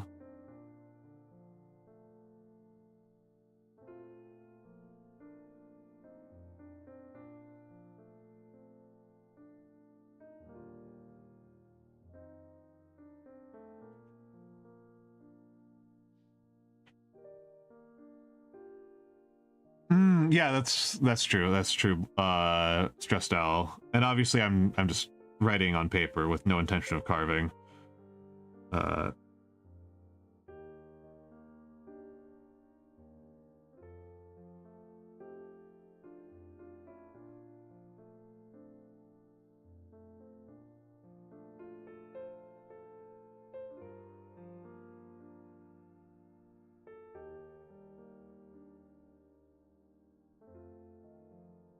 Let's go. Yeah, now I'm bothered. I'm gonna have to look this up. So Nier Automata endings. But yeah, for Thursday I was thinking about doing oh god, why did I need to not click on that one?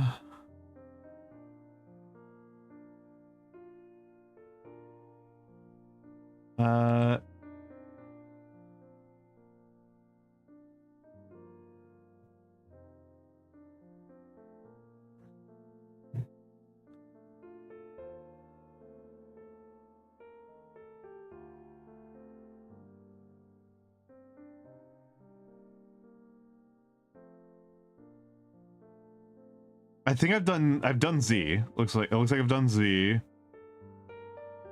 I think it is Y. I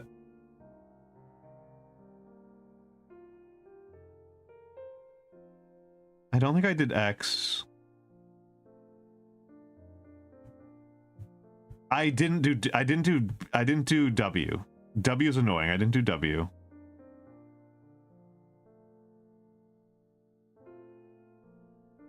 Didn't do V.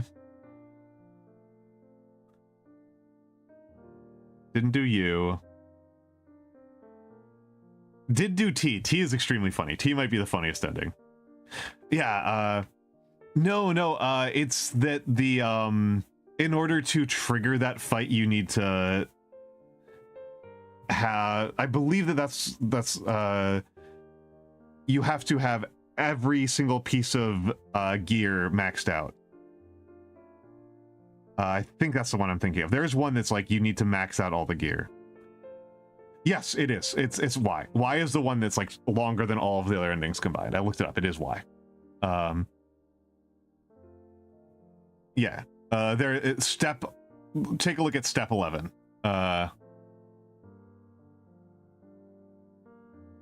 In that quest. Sorry, I got really distracted by that. Yeah. It's not 100% everything in the game, but you do have to max out the level of every single weapon. which is really long. Which is really, really long. I think it's the closest thing the game has to 100% run, which is awful. Oh,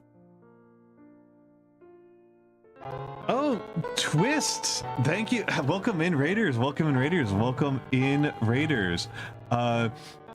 I am Almantas, former professor, current VTuber, old man who loves old things.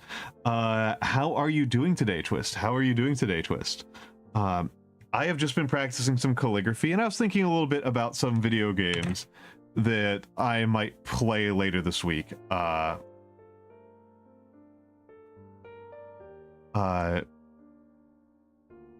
You were just chatting. What were you chatting about? What were you chatting about? So far, it's going well. It's going well, Twist. It is going well. Absolutely, Twist. It is not an issue for me. It is not a problem.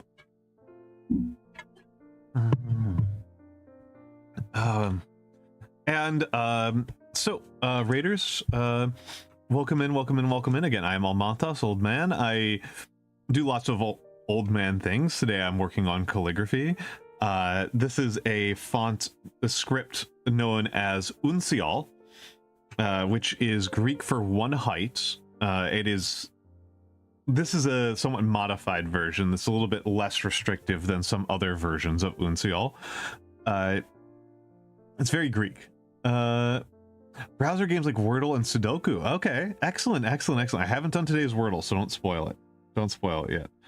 I don't tend to do the Sudokus because I don't know. I like doing Wordle. I like doing Tradle.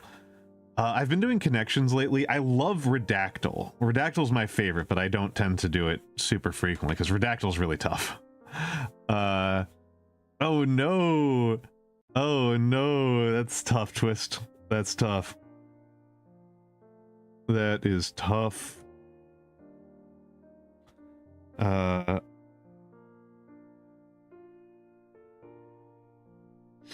yes, Twist. Oh, are we actually in ads? Are we actually in ads? This has been driving me a little bit nuts today.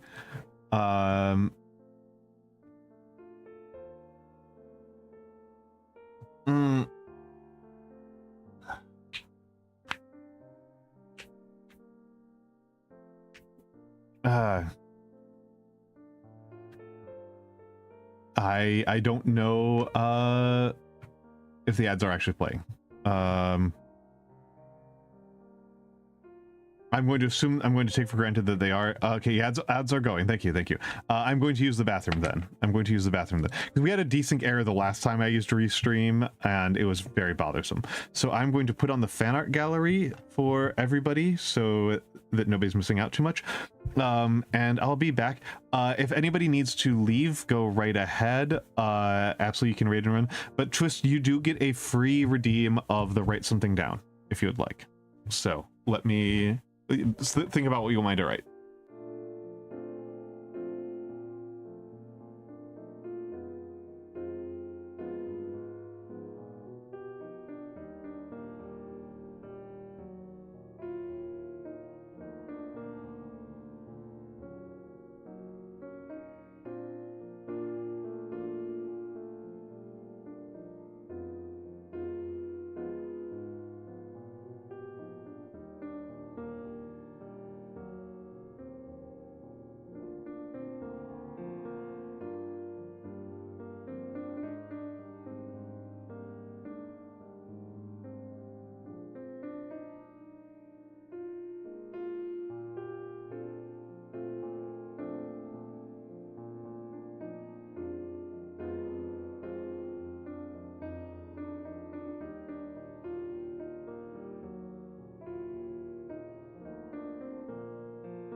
All right, I am back. I am back. Okay. You did English and Portuguese and got it easily, but Sudoku is the hard one. Oof. Oof. But yes, twist. Because you rated, you get a free redeem of the write something down. So what would you like me to write down? What would you like me to write down?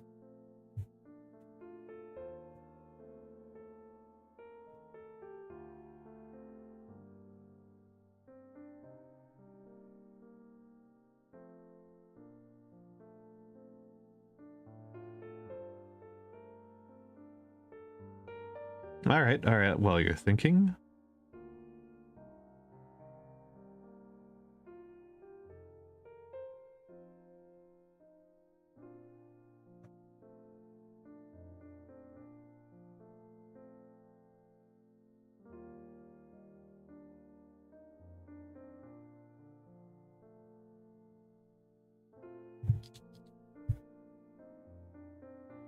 Well,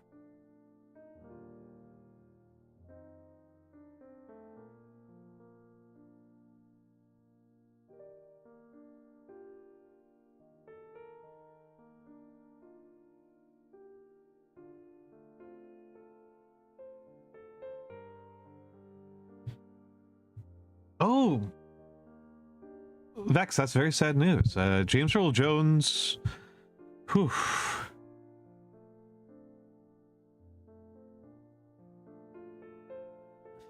That's an actor right there.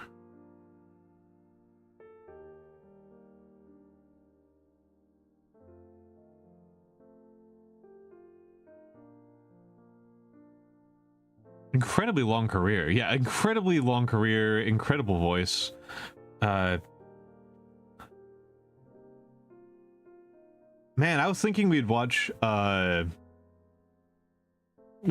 Jesse Plemons tonight. That was kind of my big thought, was Jesse Plemons for tonight's movie night. If I were to do James Earl Jones, what would I do for James Earl Jones? It would be really hard to avoid Dr. Strangelove.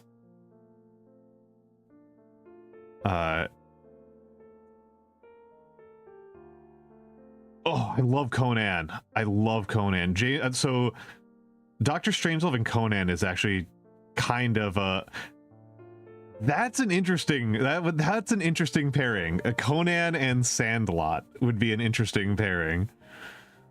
I haven't seen Sandlot since it came out. I haven't seen Sandlot in so long. I forgot he was in it.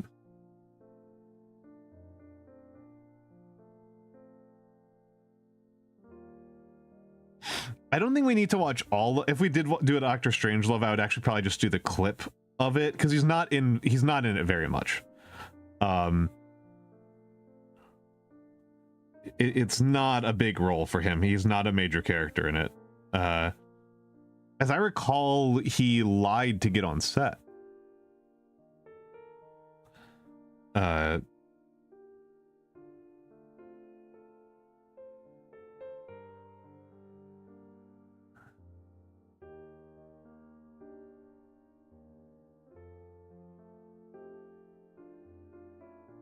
He wasn't driving Miss Daisy, which...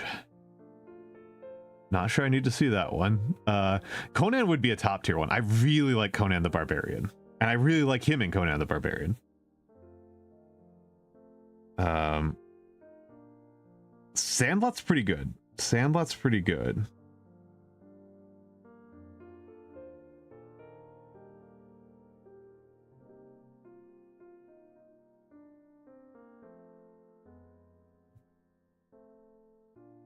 Oh shit, yeah, Coming to America. Shit. And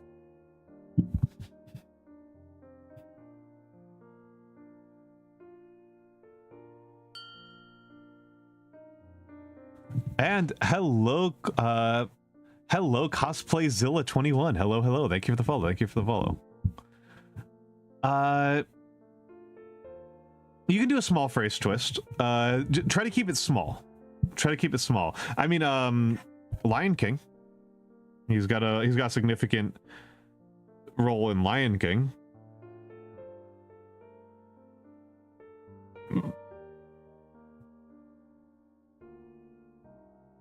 And I mean, there's obviously Star Wars.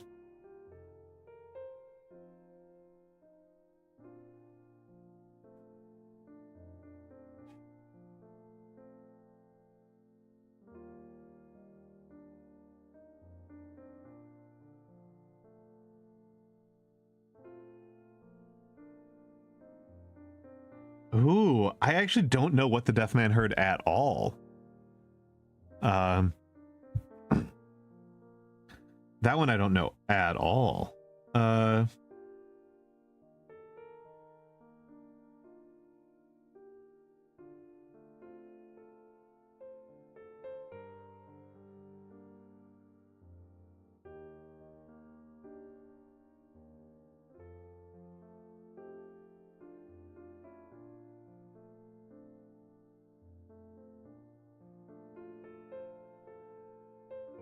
A child pretends to be deaf mute to protect himself.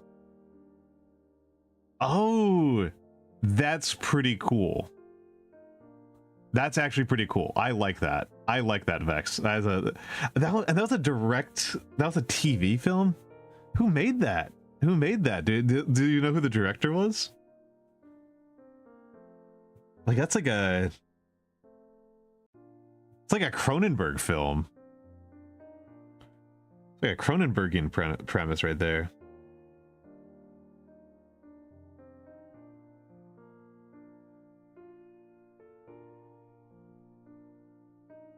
John Kent Harrison. I don't know that one.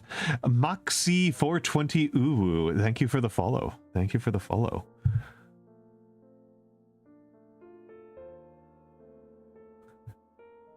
It'll cost 4 doubloons.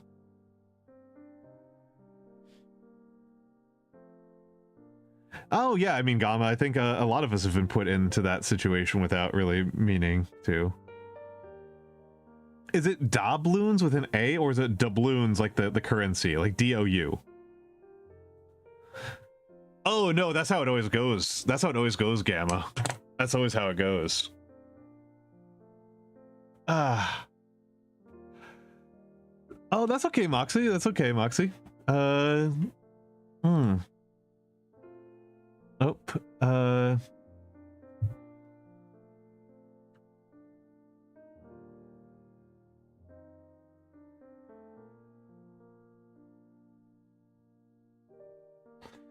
Okay. So I actually don't know this meme at all, but that's fine. That's fine.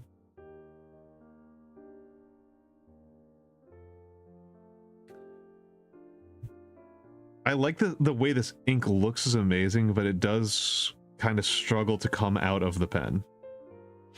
It was really never intended to be a calligraphy ink, right? I am just taking advantage of the fact that any fountain pen ink can be used as a calligraphy ink.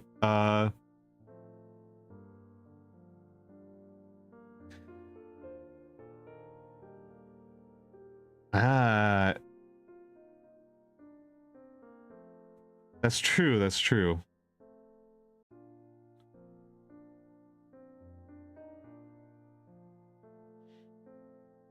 I mean, it is kind of fundamental to the main storyline of Warframe that Lotus keeps secrets to the extent that it's detrimental to her own ends. Right, that she actively is hurting herself and her loved ones by not being open and honest with people.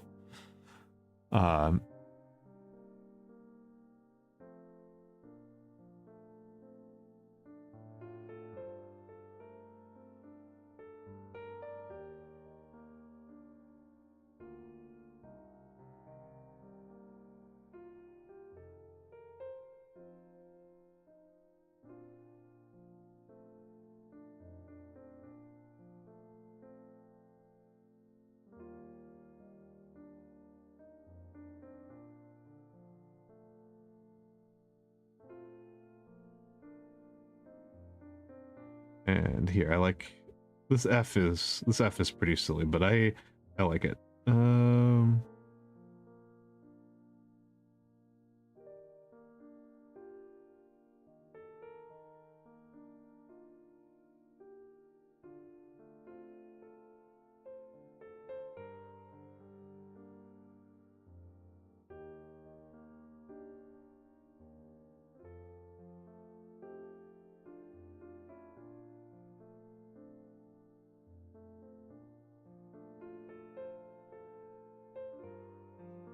How Kome will look, yeah. I am. Oh, that's true, Vex. I mean, that does help, but it is worth saying that, like, even under the best circumstances, this purple is just like not a well-behaved ink, relatively speaking. Relative to other inks, it's just not super well-behaved.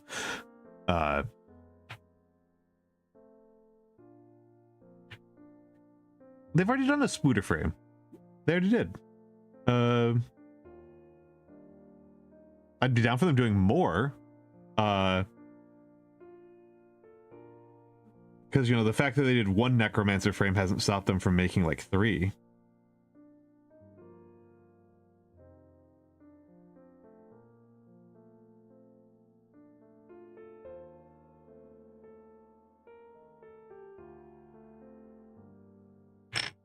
Yep, I was counting Korra. I was counting Korra as the spider frame. They could definitely do a more spidery spider frame, which I would think be cool as hell.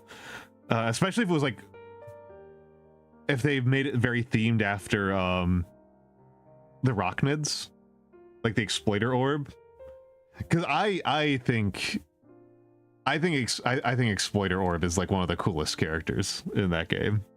I think Exploiter Orb rules. Spider Mom's great.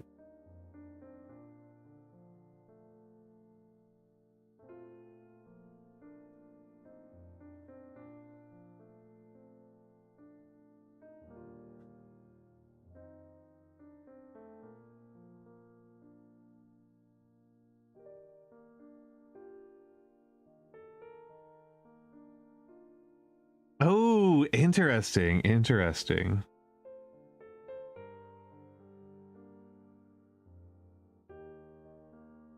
It was saying that I am quite behind on frames.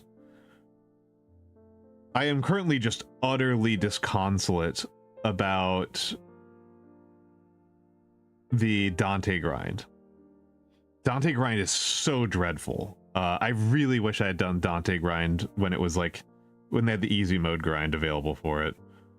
Because good gravy, am I glad. Yeah, I've got Jade. I did get Jade because I was there for the event of it, and if I had to get Jade like the way the correct way, as opposed to the event way, I would have been pretty frustrated. But getting Jade the event way was not bad at all. Really just take a look at how much. Oh yeah, I'm also getting low. That's gonna make it worse.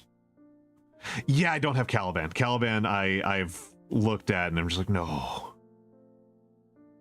Oh, interesting. That's good to know. That's good to know. I am going to stop with the purple at this point because it's both empty and it's misbehaving. Like, I did notice that there's some flow just stopping because it's so low. I don't want to refill it because then I'll have to drain it again. So for the rest of the stream, I'm going over to black. I think I might actually go back to Fuyugaki for my secondary color, so that I have orange and black. Oh my god, Trinity and Mix really need the help. Trinity was my main. Trinity is my most played frame by a lot. She is not good. She is not good. Not a good frame at this point in the game's history. Was like one of the best frames in the game for years. But now I think I only trot her out for doing I only really trot out. I actually love Trinity a lot aesthetically. I think the lobster is I love the lobster. I love lobster. But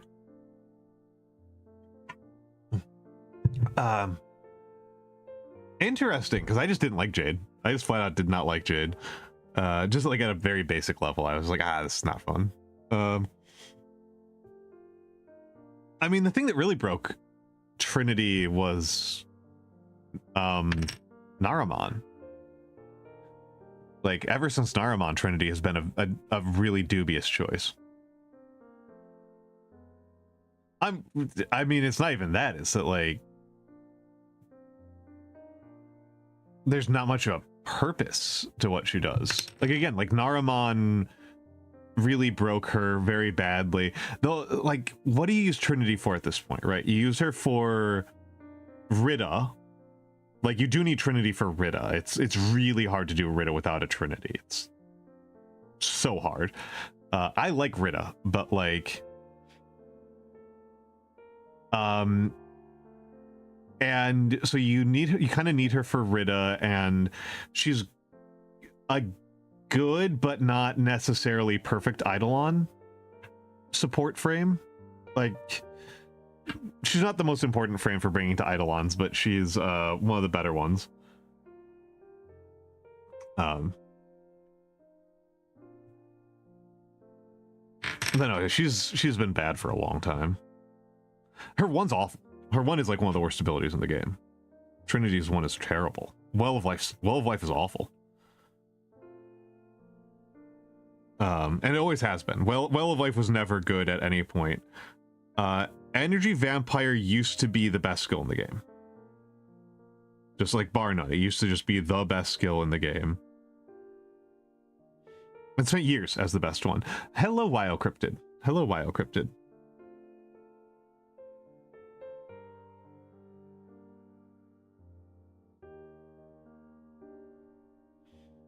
Oh my goodness, this is such an insanely well-behaved ink. Vex knows what I'm talking about. This is Herbin. This ink is so well-behaved. It's insane. It's really kind of hard for me to come up with a way to make a better black than this. I mean, I guess like a bulletproof black, but that's awful. And I'm doing well, Biocryptid. I'm doing well.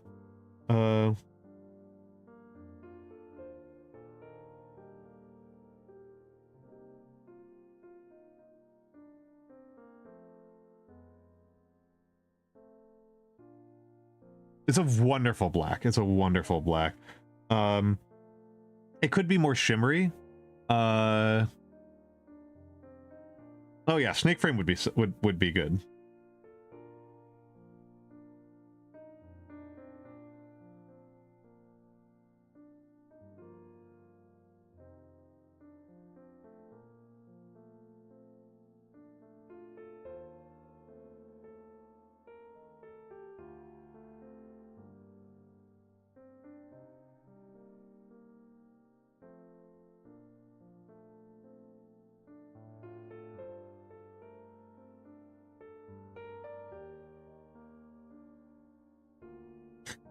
I actually do think finish up a bit of reading for my culture class. Excellent. I hope it's a good reading. Those can be really hit or miss, right? Those can be really hit or miss. I'm guessing it's a secondary source that you're not finishing up a primary. Always feels weird when you have to finish up a primary to get to squeeze in time for class. I haven't had to do that in a very long time.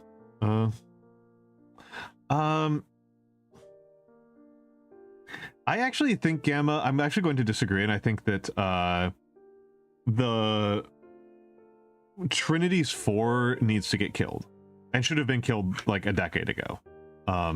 Trinity's 4 is the problem with Trinity's 4 is it's really restrictive to the rest of the game's design aesthetic.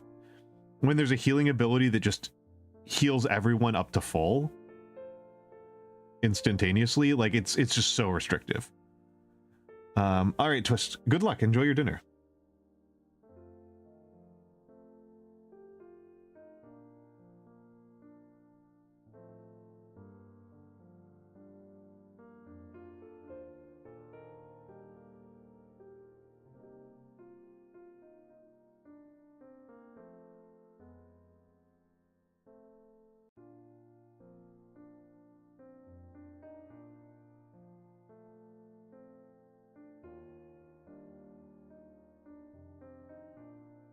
That's true. That's true.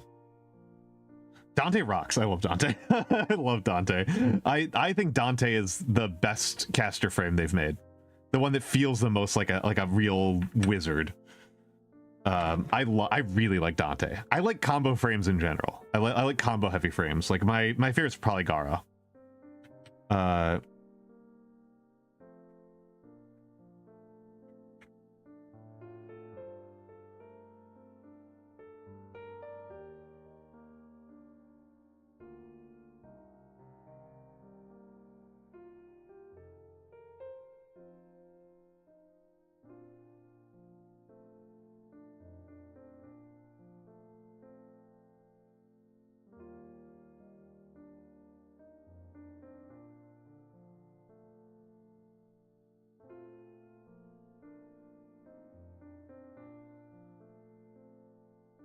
Yeah, I mean, and that's also a result of having, like, Blessing has always been that good, and so that means that any other healing ability has to kind of compete with that.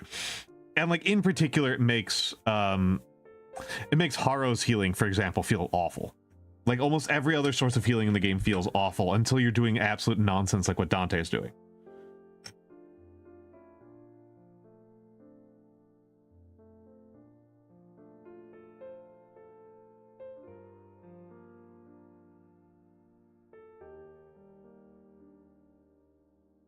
What it is, how to build it, that's I could have used a course like that.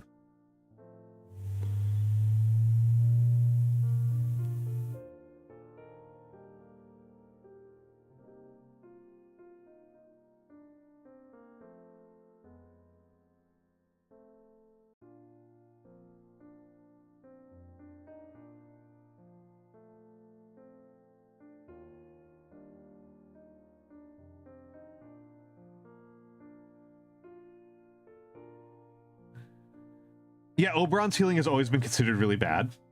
For exactly that reason, Oberon's healing has always been considered really bad. Phoenix Renewal is obviously a good ability, but like that's the thing is like in order for Oberon's healing to be considered valuable, you need it to be frigging Phoenix Renewal. Like this is what I mean by it's restrictive, right? This is what I mean by it's super restrictive. It's the same reason why I think one of the things that they should do in Overwatch is they should just remove Mercy. Is that like it's too restrictive. When you make somebody who's just like the healing frame, which is Trinity's classical role, it means that it's hard to make other healing frames that are healing in a creative way. And in particular, respectfully, no. I mean, that's not even my hottest Overwatch take.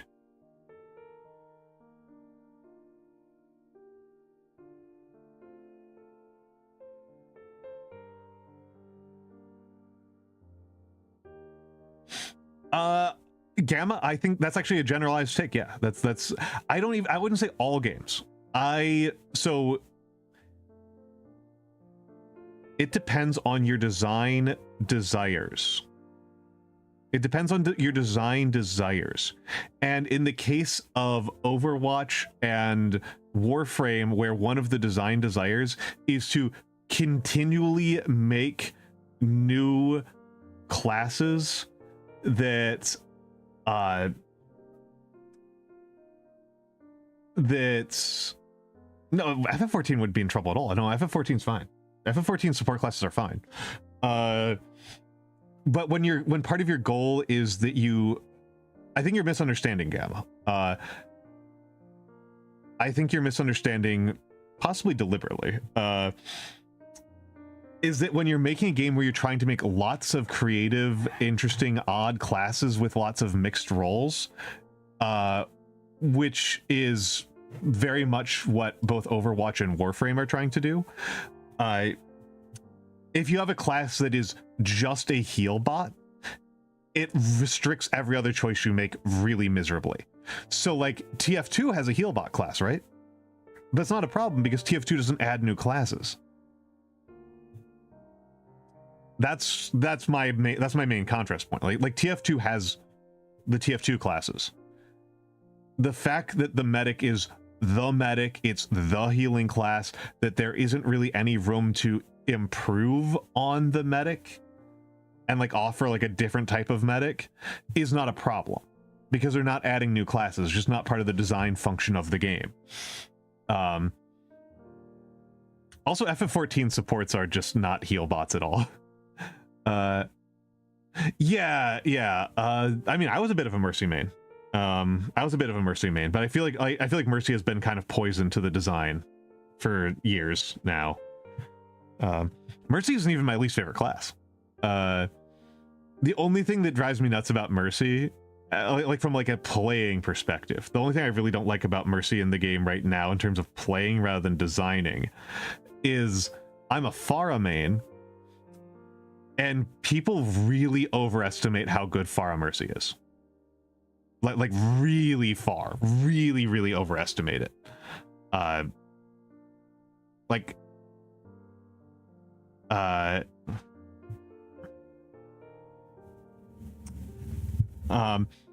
Gamma, I would say that the class-based shooter that I played most recently, the newest one that I've played, was Mecha Break, and it doesn't.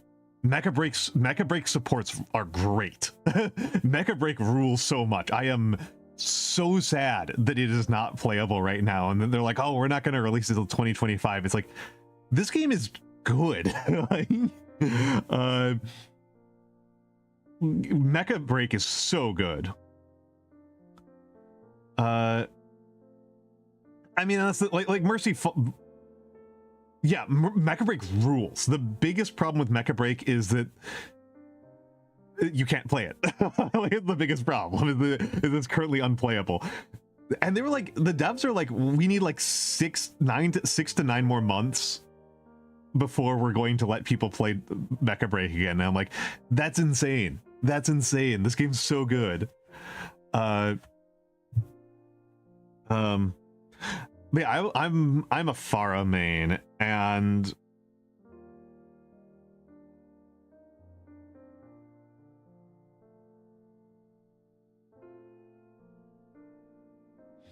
like if like the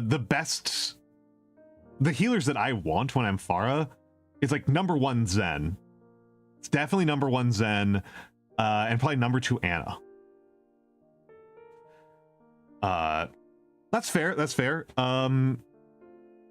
That's fair. I mean, not everything is for everyone, right? I'm very bad at Overwatch.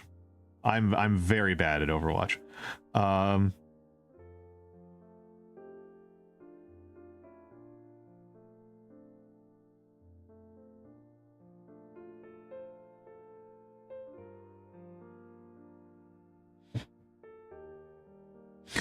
Yeah. I hate playing Tracer in Overwatch, but I love playing Tracer in HOTS. I love HOTS Tracer.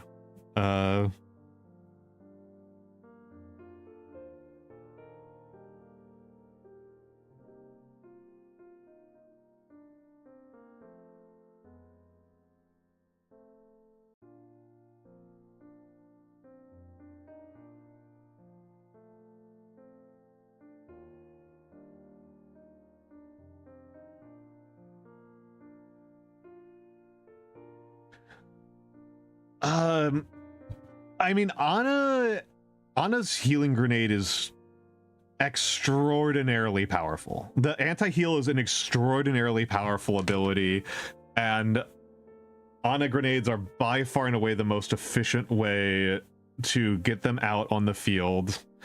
And there are comps and strategies that fold incredibly fast, even against bad heal grenade uses, right?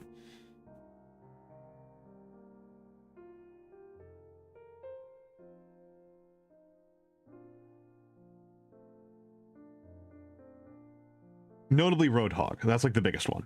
Like if Roadhog and Malga, it's I think she's considered the best support for dive comp, right? She's like the dive support, which is again why I think Anna's one of my favorites for me as a Pharah main.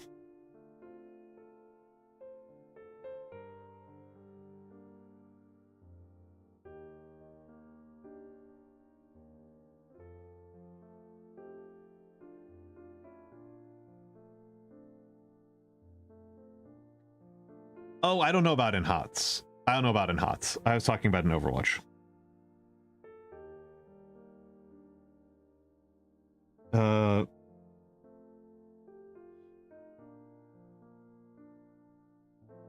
In HOTS, who did I play? I played the Angel, not Tyrael, the support Angel. What's her name?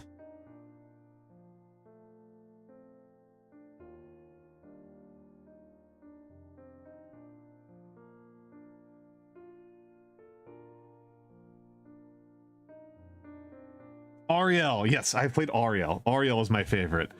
Having knockback and blind is really funny. Having knockback and blind on a healer is really funny. And having your heals scale, I mean, yeah, you've got knockback and a blind. It's extremely annoying. And she doesn't play well with every comp, right? There's a lot of comps she doesn't play very well with, because you need like a really reliable sustained DPS on your team to get like real value out of it. If you have a Cho'Gall, it's really funny though. Like it's really funny with Cho'Gall. I don't know if they nerfed that interaction. Yeah, I also liked Whitemane. I liked Rhaegar, kind of. I didn't love Rhaegar, but I did kind of like Rhaegar.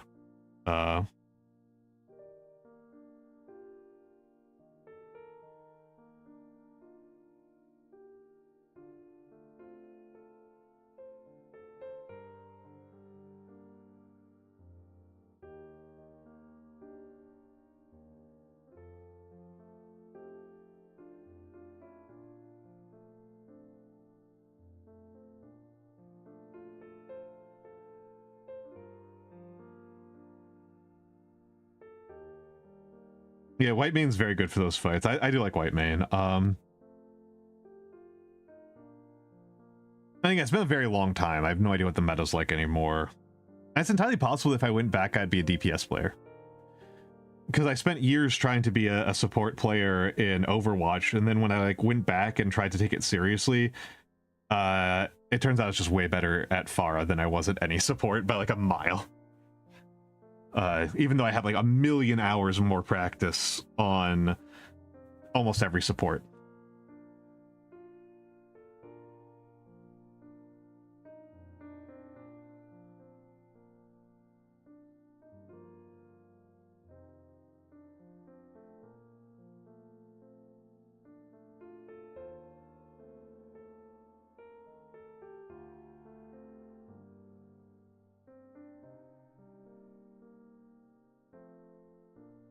Wait, hold on, let's go.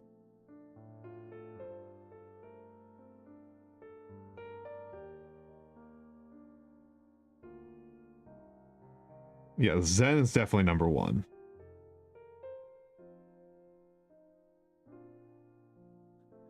I would say that having a Zenyatta on my team is like a 30% is like the value over replacement for Zenyatta is like double that of anybody else's.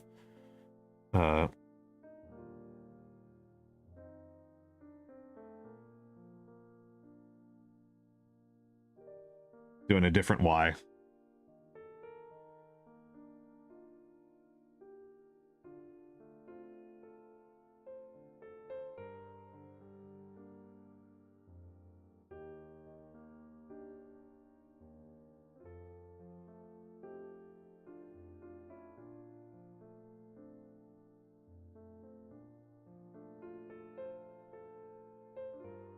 Yes, definitely Zenyatta number 1. Ana number 2.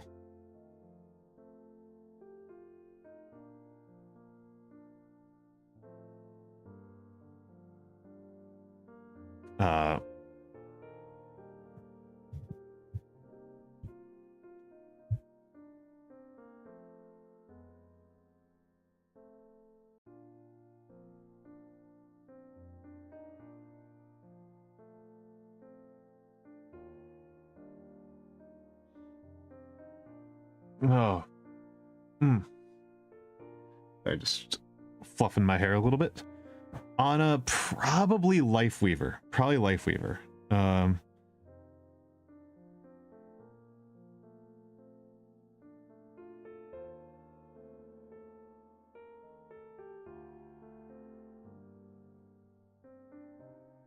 Probably Lifeweaver in 3rd place. Ha! Yeah, I've said like 3 times that I was very disappointed. I like the Daybreak a lot, but I'm not into the Stalker aesthetic. Of the like stock aesthetics they do in Warframe, Stalker is like my least one, my lowest one. I really liked the summer one, and I'm just not into it. I'm sorry, I'm not into it. Not into that goth industrial thing for when I'm playing Warframe. I actually can't remember what the ephemera is this time. I just know that I've gotten the Spore ephemera like 5 times. My favorite ephemera is Nabarus. Nabarus is my favorite. Yeah, that is true. That Dread mod seems really strong on... I would like it even more on Loki, to be honest, because if you're doing it on Avari, you can't run. Yeah, again, like I just forgot about it entirely. It just like didn't hit me.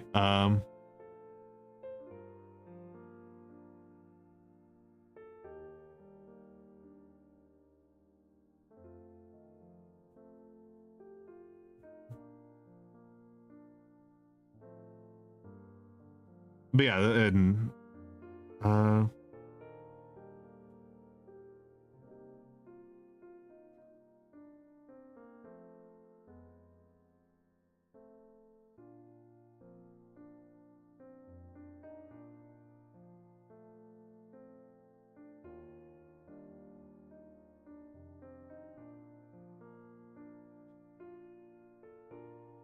Blast Dreadwell Invis. Yeah, that's gonna be funny. That's gonna be funny. Actually, I mean, to my mind, Loki feels like the obvious choice. But Ivara does have that guided shot ability. Well, you can also make it Thunderbolt, right? Like it would be Thunderboltable.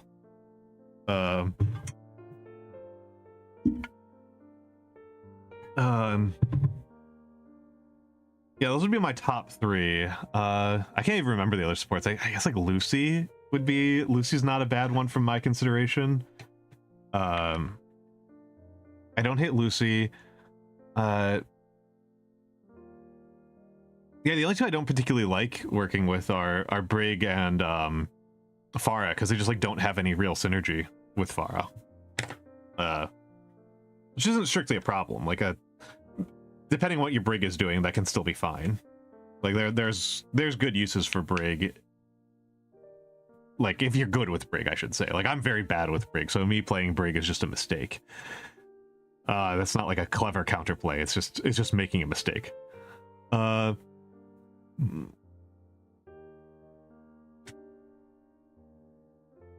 yeah, the spot invisibility. Okay, that's fair. That's fair. I was thinking about using Prowl, and it's like, well, Prowl you can't run, is the problem. Like you can't run in Prowl.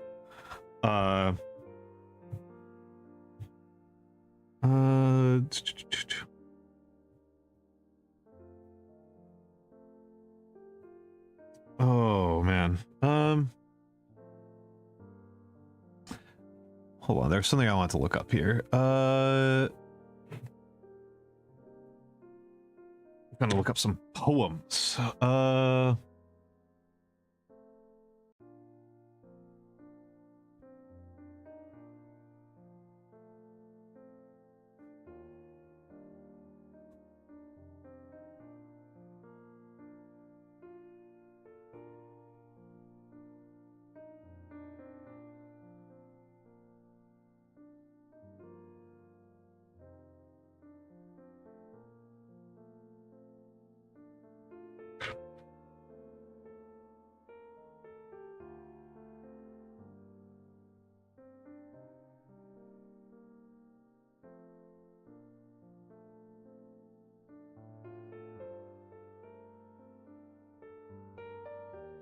The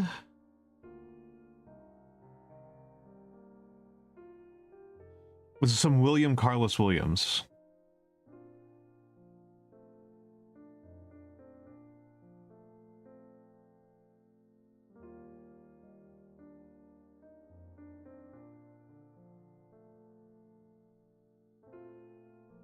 I really like this bee.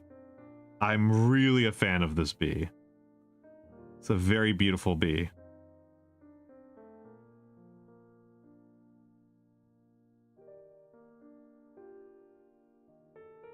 I mean, that's what you do with everything, right? With every just every frame is either nourish or dispenser.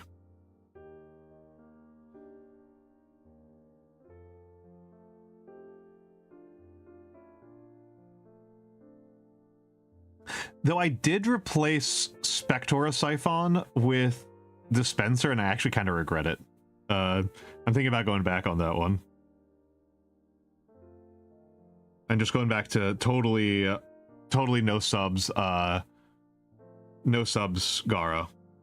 Also, you forgot that Gara has a healing frame. Gara has healing. It's just awful. It's just pointless.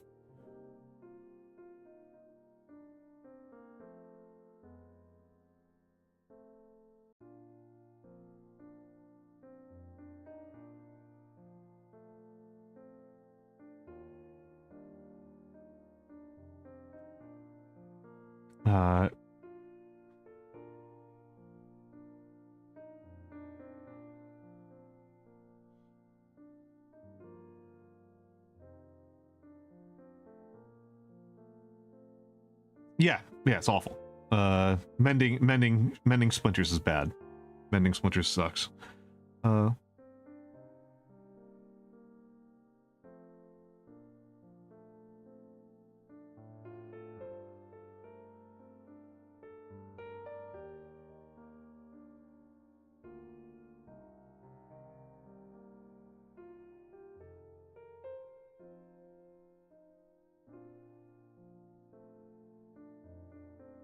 Oh yeah, no. Well, you should use this for survival. You should use it for survival as well. But yeah, the damage on it's incredible. It's my favorite frame for that reason. Like going around doing like 3 million damage per second from just existing to the entire room is incredible. Oh, I mean, a good stat stick isn't a good melee weapon is the problem with that. Like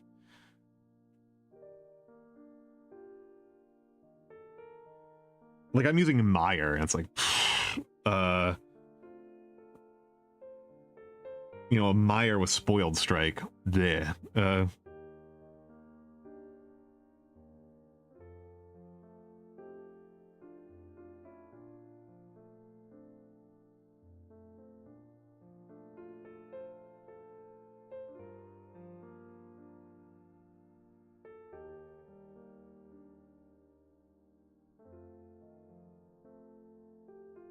That's a better R. That second R is better. The second R is better.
Oh, interesting. Five Fates Buddhism. I mean, it's hard not to. It's like a hard thing, right? In a modernist context, that like whenever you get involved in doing any sort of Christian ethics for 21st century people, like it's just so hard to not get involved in Buddhism.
Oh yeah.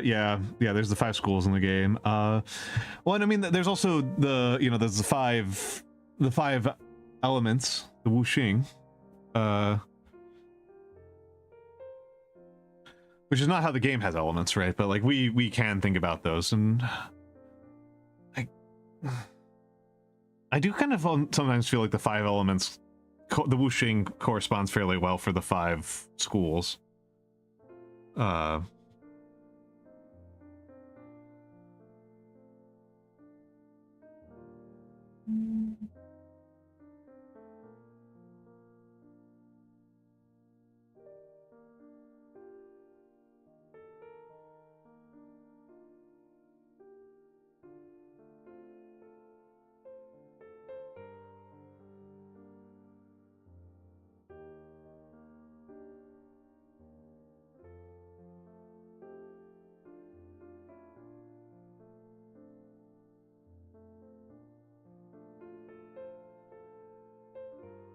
Oh, well, there's also the 5 pillars of Islam. You've also got the 5 pillars of Islam.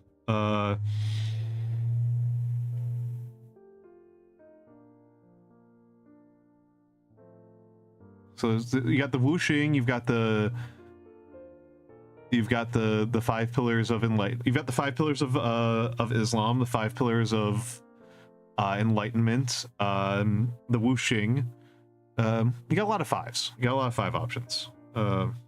When I think about Buddhism, to be honest, though, I think much more often about the 4 noble truths and Eightfold Path. That's what I think. Those are the numbers I really associate. And then 3 with Christianity, it's 3s, right? Christianity, it's all 3s.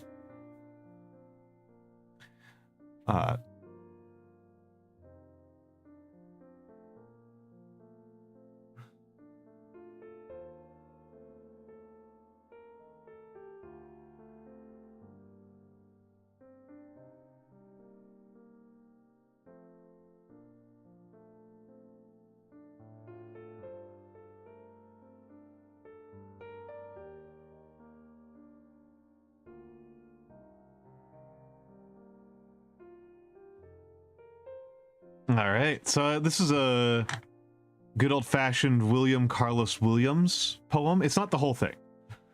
It's not the entire thing. It's from Apology. The rest of the poem is actually really good, but I'm not going to do it right now because I'm actually going to run ads early. I'm going to run ads early and then be back because I've got an idea for what I want to do with the next part of stream. So I will be back in a few minutes after I take a quick little bathroom break.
And I'm back, and I'm back, and I'm back. I actually don't rate Kome very highly, to be honest. Probably one of my most controversial history opinions. I don't actually rate Kome. I actually don't rate Kome super highly. I think he's medium. I think he's medium. Okay, so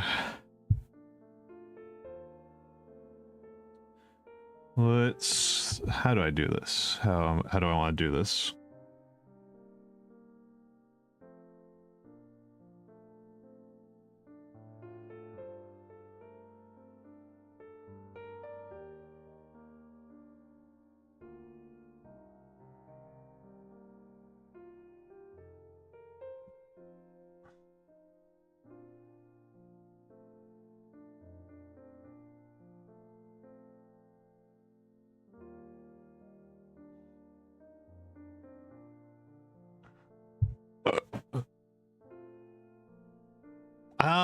Okay. Interesting. They're getting a little bit fate in here, doing some gender bending on the historical figures. By the way, if anybody hasn't seen Paripi Kome, ya boy Kongming, that's a really, really fun anime. Paripi Kome is really, really fun.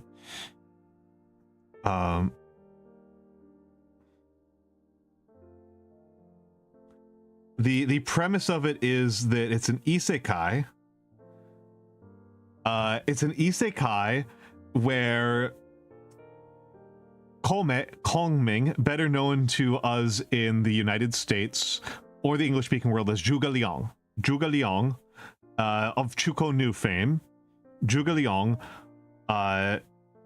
dies, as he did historically, right? He died at the Battle of Wujian Plains. And his dying wish is to live in a time of peace.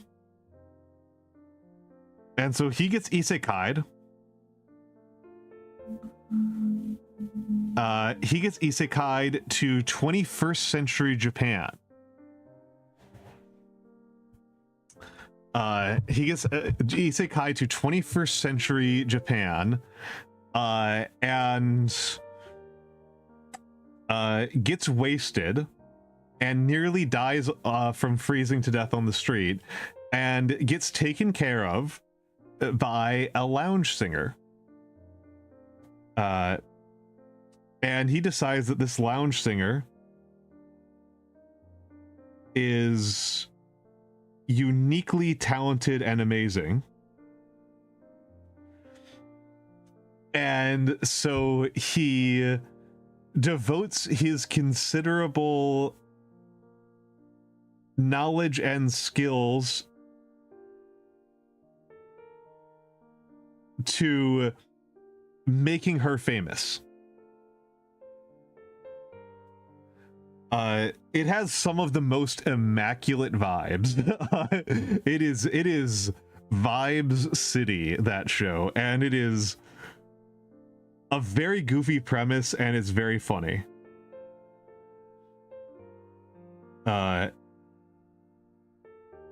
Though I think the OP is actually the best part of it. I think the opening is actually, the opening song is actually better than the anime. I can't lie. It's so good.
Bonbon, hitchiki bonbon. I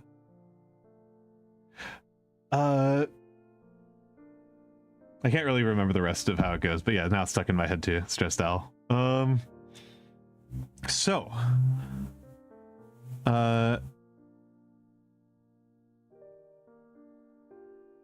Isekai yuri kikko kosodatte shinagara bokushen shimasu.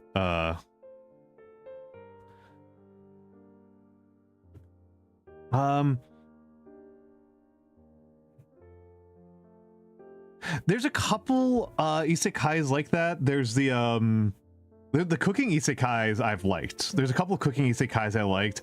I rather liked Handyman Saito. Handyman Saito I thought was quite good. I really liked Handyman Saito. However, we have an agenda now. Folks, we have an agenda, which is James Earl Jones movies. We've got to come up with some James Earl Jones movies. So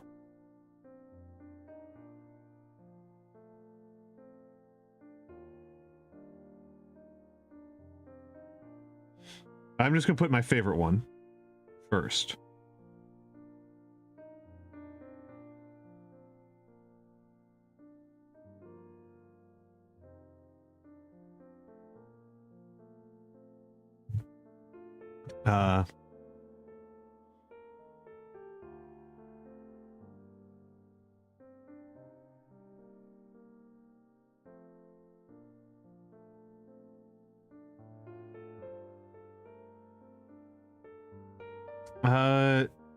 Well, and I'm trying to come up with a spread because this is how I like to do movie nights. I like to do a spread of different levels of seriousness.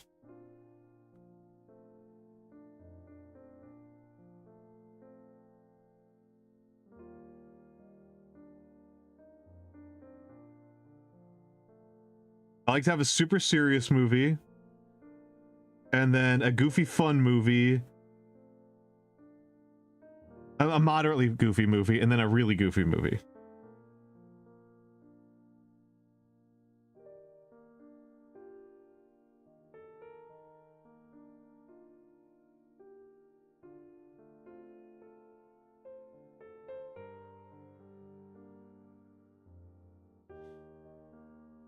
Conan I love.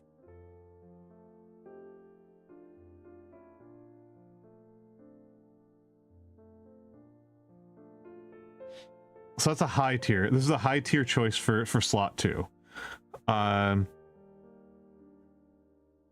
Vex mentioned Sandlot.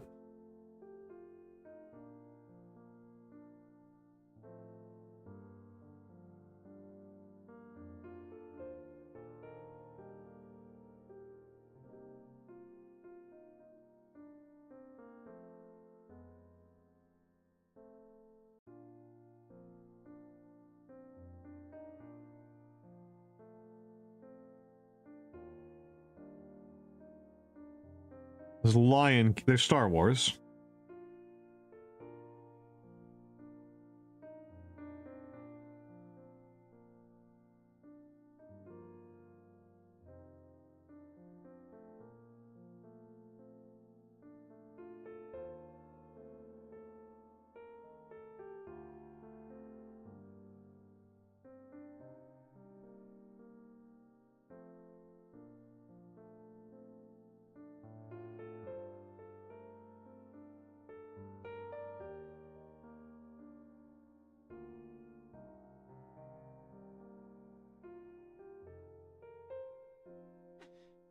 The Star Wars.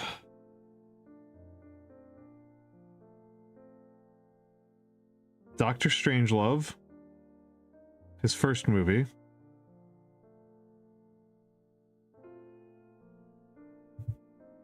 I was gonna say Field of Dreams. Thank you for catching that, Gringotts. Yeah, I was thinking about that one. Yeah, Field of Dreams and Lion King, which I haven't gotten to writing down yet.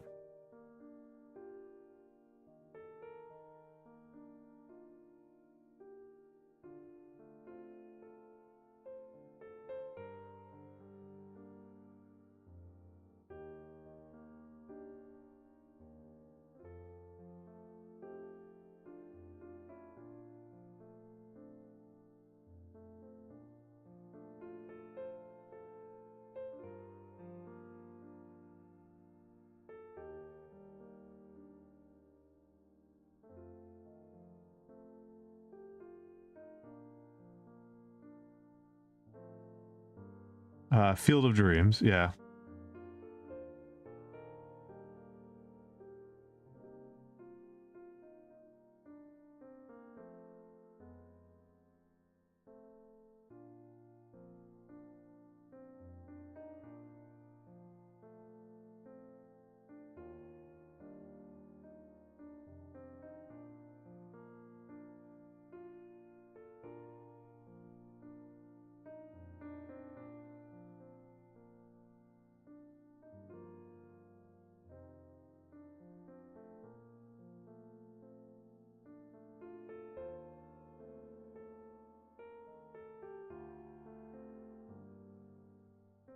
I spelled Field of Dreams wrong.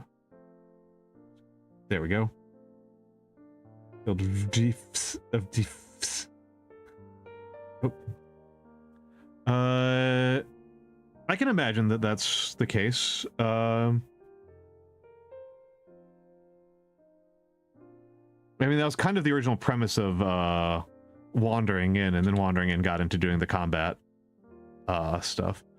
Well, it's kind of a way of doing more modernist fiction, right? It's kind of a way of being more modern, and more closer to like a novel and less like an epic.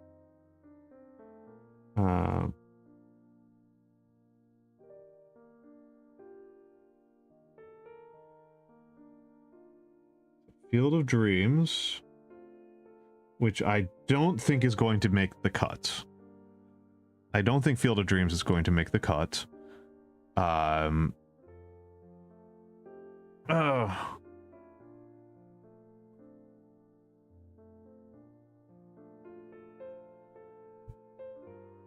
Yep, they've already edited his Wikipedia page. God.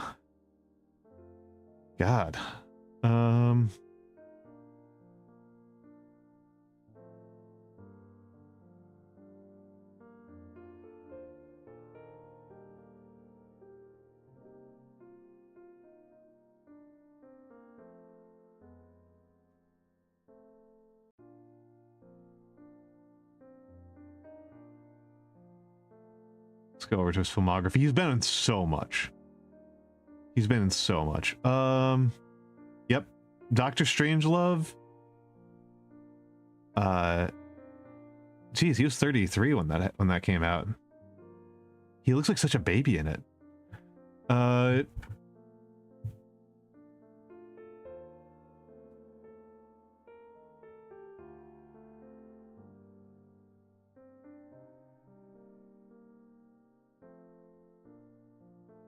Yeah, when it changes to was on the so let's take a look. Oh, I do not want to watch The Greatest.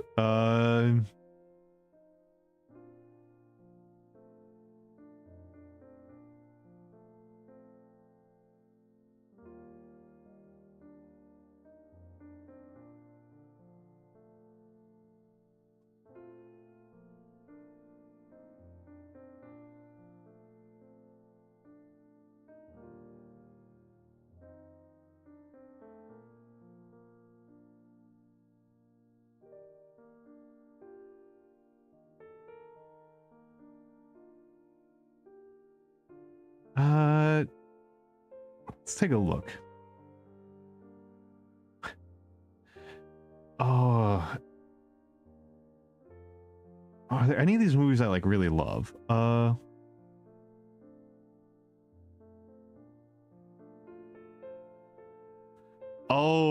that's...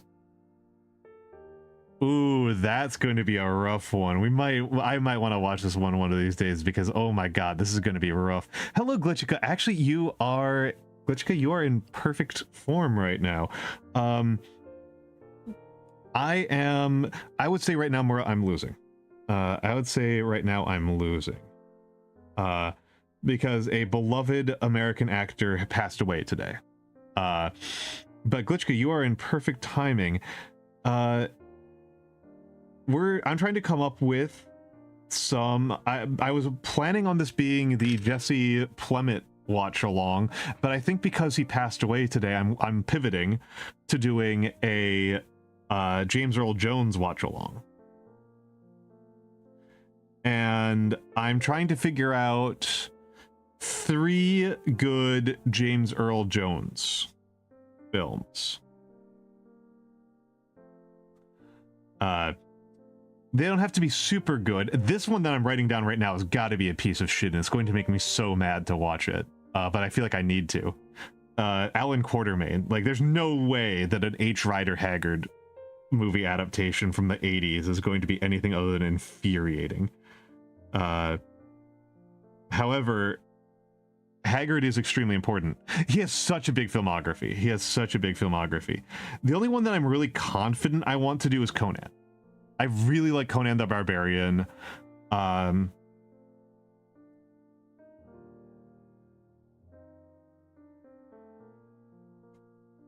believe I'm going to do the Bleeding Gums Murphy episode, but not count that as a film. That'll just be an episode of The Simpsons.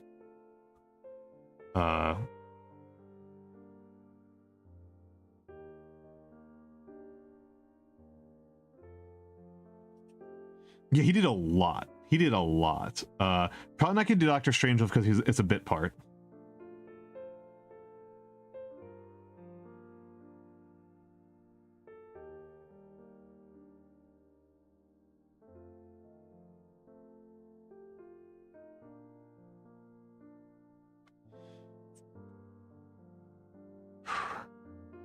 I haven't watched Sandlot since it came out, since it was in theaters. I did like it, but I was quite young.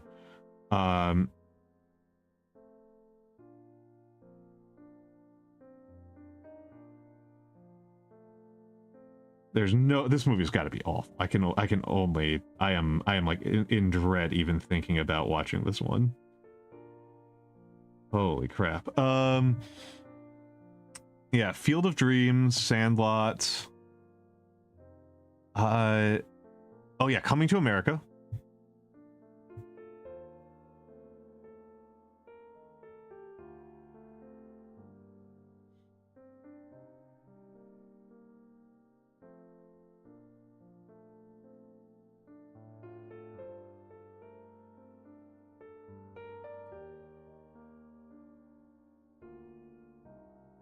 Hell yeah, Coming to America. There's another good one. Oh, Patriot Games. That's actually that's a goofy. Oh no, wait, Hunt for the Red October is actually a good film. That might actually be like I always like to choose like an actual good film in and amongst this. I like to choose like I like to choose like 2 fun films and 1 like good film. And Hunt for the Red October might be the good one.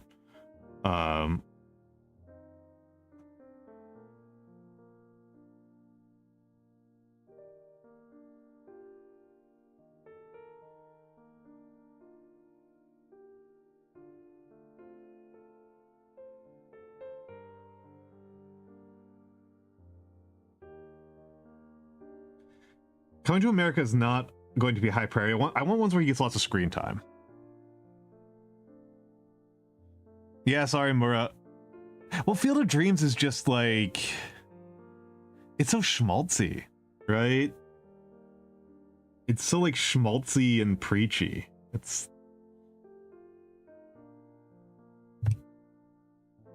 You can definitely make a good baseball movie. It's just I don't think that is one. Oh, I understand where you're coming from. I understand why people like it. Oh, he was in Sneakers. Sneakers is fun. He doesn't get a lot to do in Sneakers. Though he's like an extremely small part in Sneakers.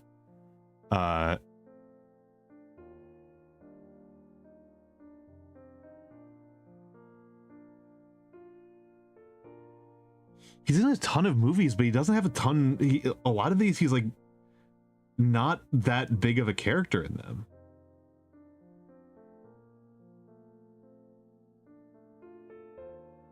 Like Coming to America, he's not in it very much.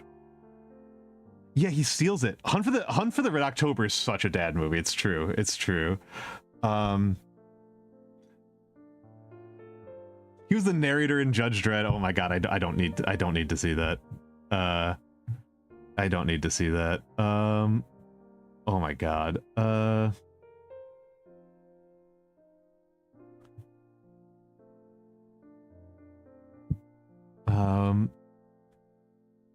Yeah, Lion King is an obvious one.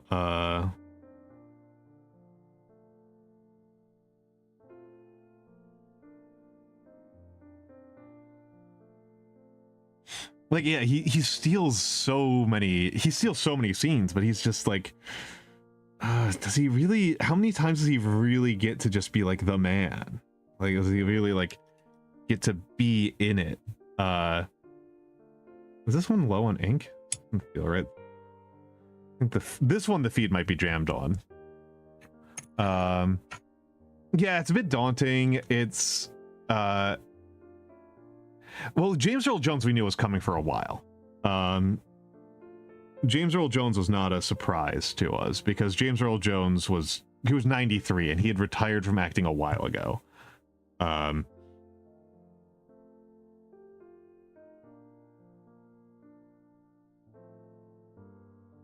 Like, it's not like when River Phoenix died, everybody was like stunned. People are still upset about River Phoenix dying.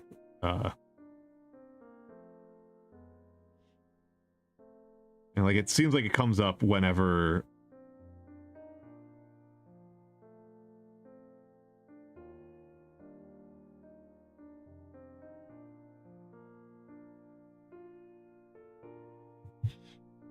uh 82 is, yeah. Watch a video of his theater performances. That's true. That's true. Oh my god, he was in Click. Ew.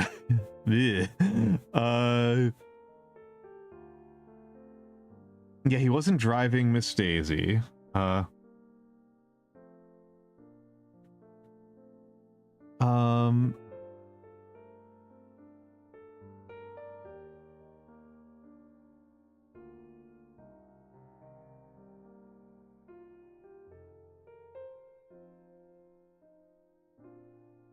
I think the best of these might actually be Conan. like, I thought Conan was going to be like a kind of like mid one, but like it might actually be Conan.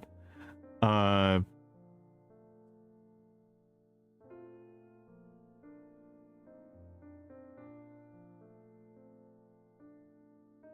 for the Red October does rock, and I haven't seen it in a very long time. Hunt for the Red October is probably... Oh, yeah, he would be good in Othello. Hunt for the Red October is... Somebody else here has probably watched enough of more of these movies to see, but it's probably the best Clancy. Right? Like, is there a better Clancy? Most of those Clancy adaptations are not super good.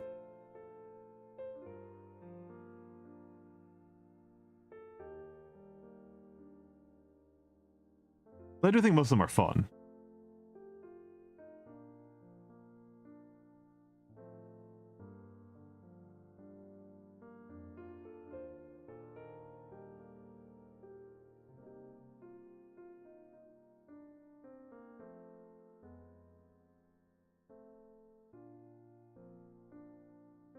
Like, if I had to choose between Hunt for the Red October and Patriot games, like, it feels like Hunt for the Red October is what we gotta go with, right?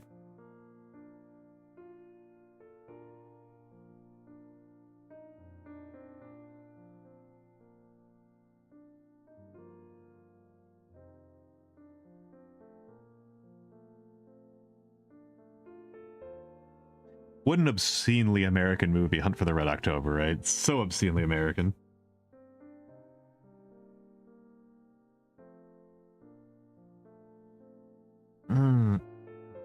Yeah, Mufasa in Kingdom Hearts. I mean, he voices Mufasa in Lion King. He's always voicing Mufasa.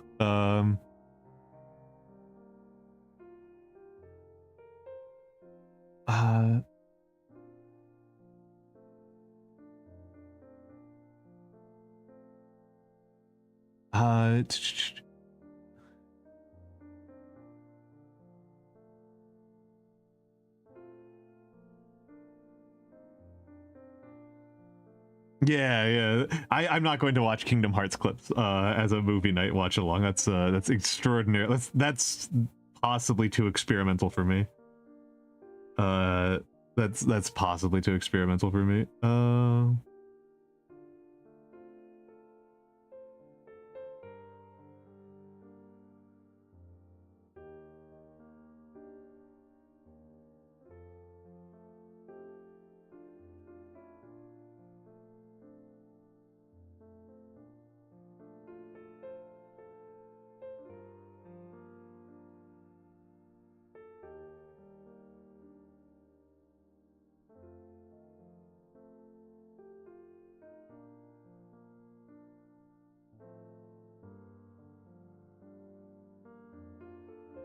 James Earl Jones Kingdom.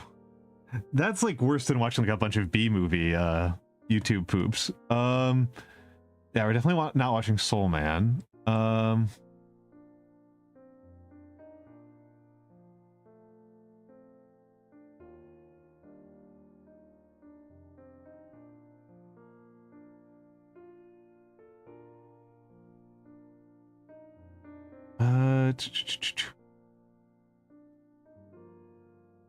I don't think I can justify the Bushido Blade. Definitely not watching The Greatest. Oh my god, I do not need to watch Muhammad Ali try acting. Oof.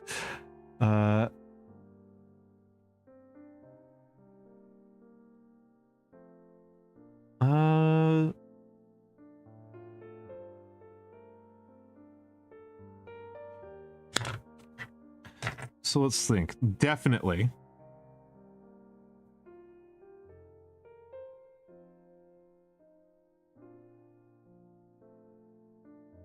Definitely.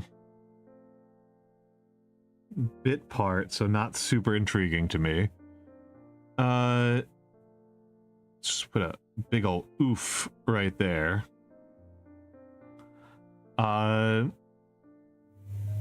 Star Wars is actually kind of in the running. Not a Star Wars guy at this point in my life, but it might actually be Helen's in consideration.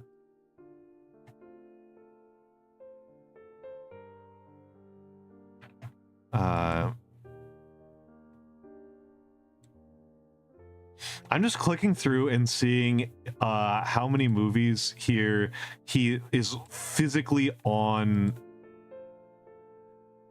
Like, that's a very funny one. That's a very funny idea. I'm just clicking on the Wikipedia page and seeing if he shows up as on the lead on the page. If he shows up on the page, it's definitely getting written down. So Scorchers, which I don't know what it's about.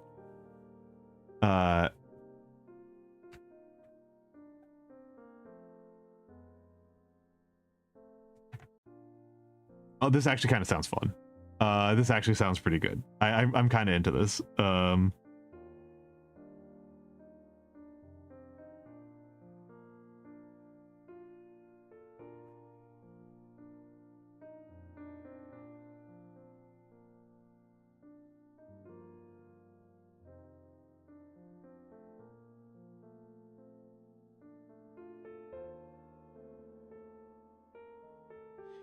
It sounds like the plot of this one is a woman gets married and is afraid of sex,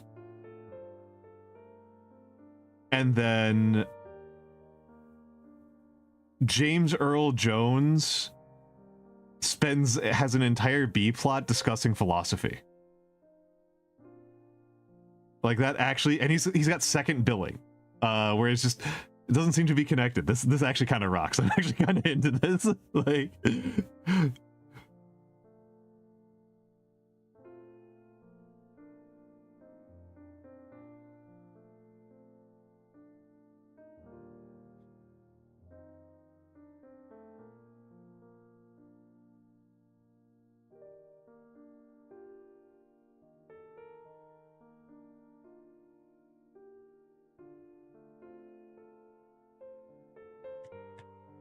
he's in a lot of dad movies for sure. For sure.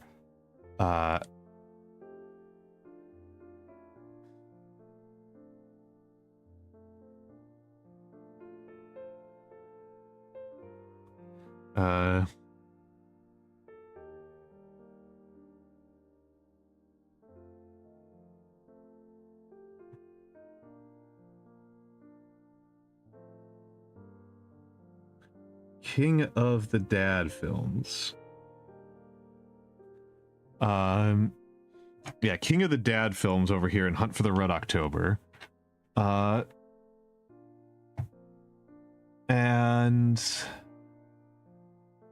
yeah, I'm just going through and seeing, is he on?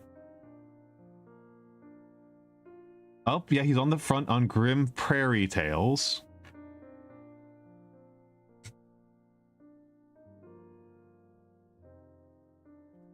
This actually sounds pretty good.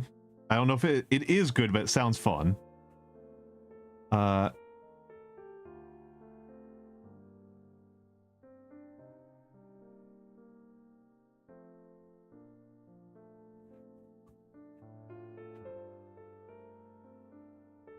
Ooh, this one actually sounds kind of good.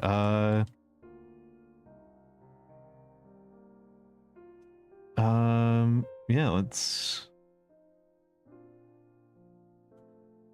Hell yeah, it's got a 43 on Rotten Tomatoes. That's always a good sign.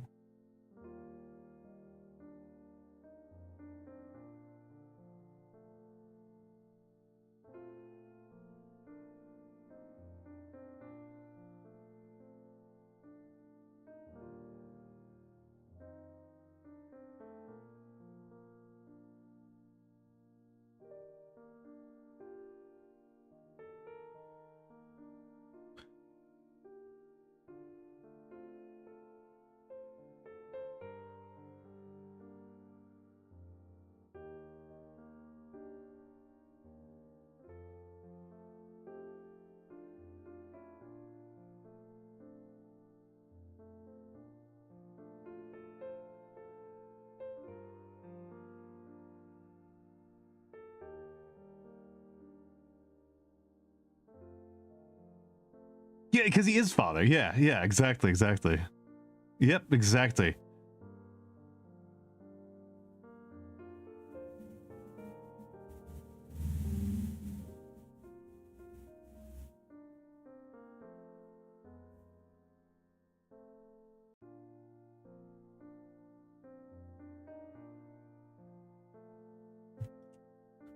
Yeah, there's definitely something wrong with the feed in this one.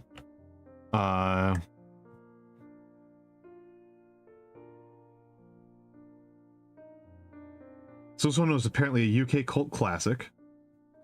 Grim Prairie Tales. The Ambulance. The comedy. This is the first Stan Lee film.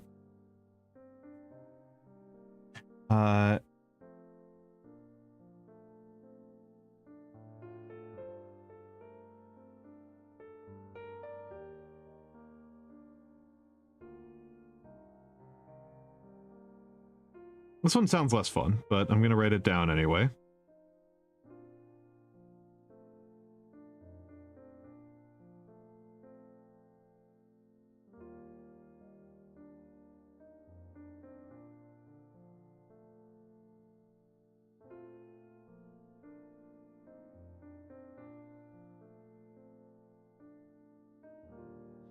It is kind of interesting that his, like, he's America's dad, but like, well, I guess his most famous role, he is playing like the dad. He is playing the dad of them all. You know, he's playing Dark Dad.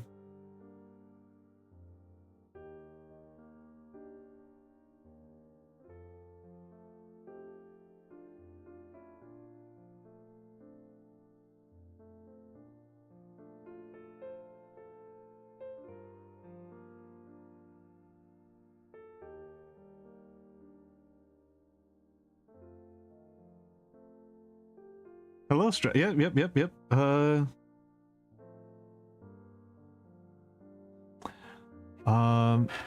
He's playing the dad.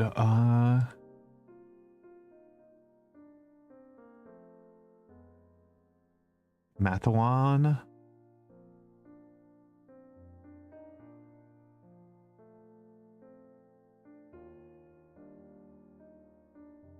Ooh. Ooh, Mathawan. This one sounds good. This one sounds good.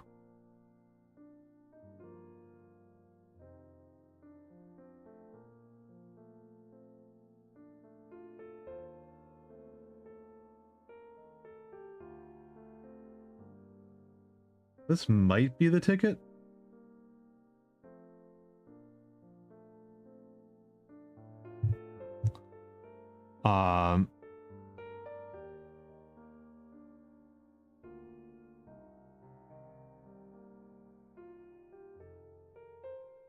This one might be the ticket.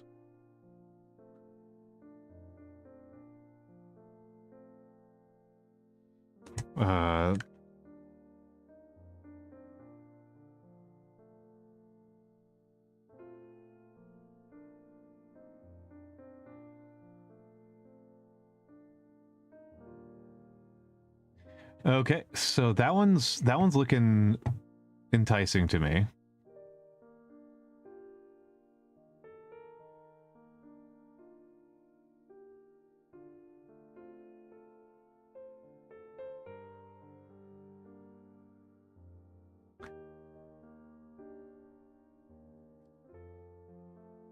Don't need that one.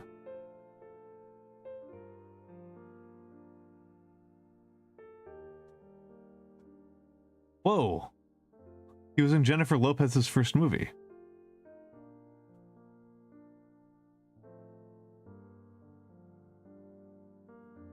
Doesn't look good.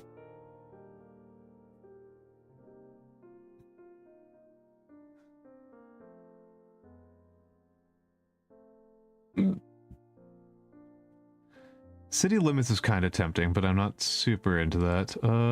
Definitely don't need that one. He's in so much stuff. Holy crap. Oh, wow. That's a spread of a cast. That's a spread of a cast. A Piece of the Action starring Sidney Poitier and co-starring Bill Cosby, with James Earl Jones also getting top billing. That is a spread. That is a...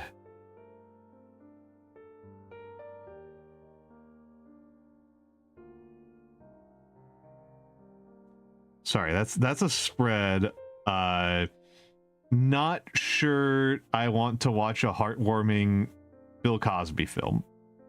Not sure I'm into watching that.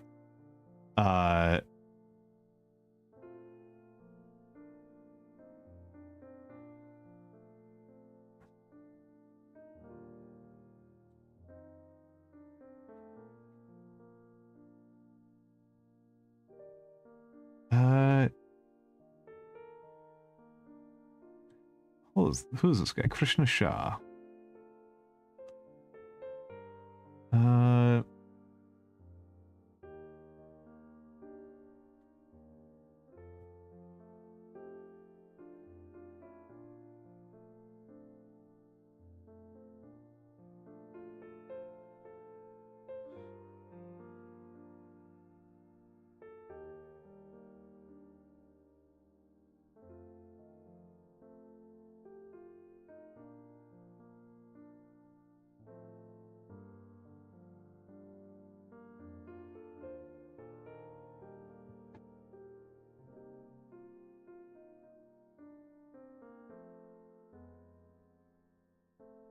Great White Hope.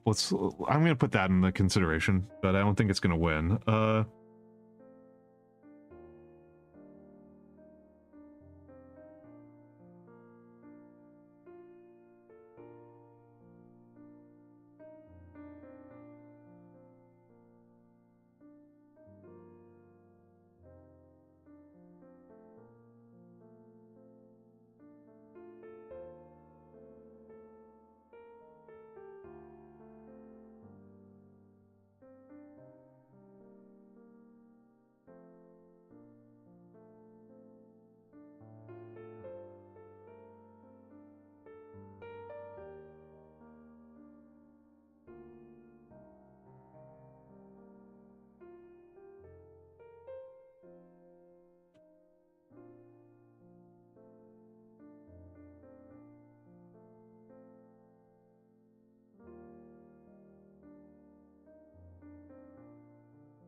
Okay. Okay. Okay, let's think about this. So we need to pick two. Oh, Gringotts, thank you for the thank you for the resub. Thank you for the resub, Gringotts. That's very kind of you. That's very kind of you. Enjoy your tank. Enjoy your little tank. I love the little tank guy. I love the little tank guy. We all love little tank. But yes, so looking at this list, we need to pick two movies on here other than Conan. We need to pick two movies on here other than Conan.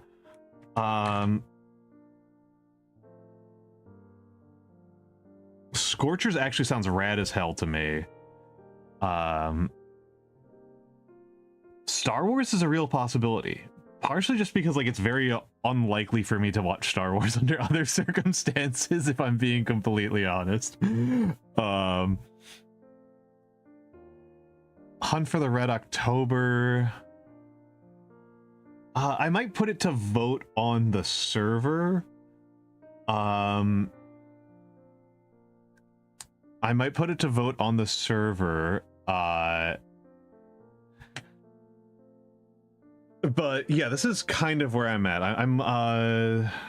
So this is number one. This is the number one priority is Conan. Oh my goodness, Stressed Owl, also thank you for the resub.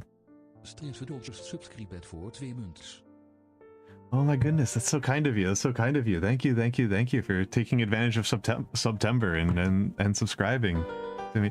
Oh, Jeezy, Pete's Hype Train, of all the times.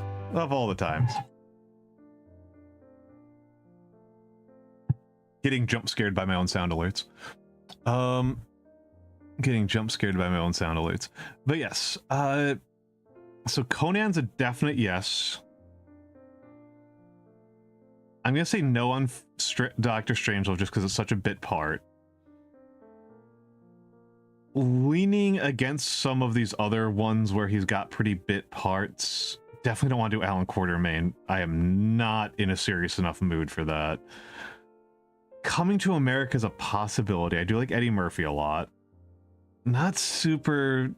Lion King's a good movie, but I don't know how much I want to watch it here.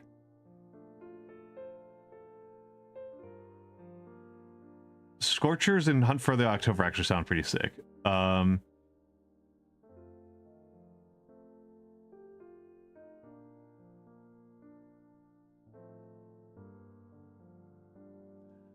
That's kind of my thoughts. So I think I'm going to put it to a vote with Sandlot, Star Wars, Field of Dreams, Hunt for the Red October, Scorchers, Madawan. Because in Field of Dreams a lot. Say what you will about Field of Dreams. It's Field of Dreams, he's in it for a long stretch. Which he's not in a lot of these movies for long stretches. Coming to America, he's at like the last, like he's only in it for a few minutes. Lion King, he's only in it for the first act. He does at least have a prominent part in Lion King, so that's definitely a sign in its favor. Hunt for the Red October is just such a dad movie. So that's kind of where I'm thinking. I'm absolutely willing to hear people's thoughts out on this, but it will ultimately, I think, be down to the Discord, because that'll be at 10 p.m. tonight. That'll be at 10 p.m. tonight. Will be when we go over this.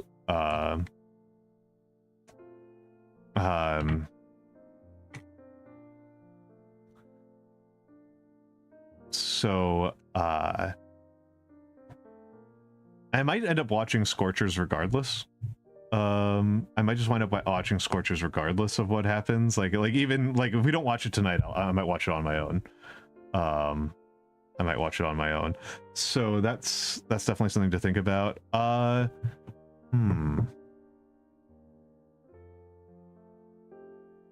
of course, Bleeding Gums Murphy. We're going to watch Bleeding Gums Murphy no matter what. that one is going to show up. I might prioritize ones that are shorter. No,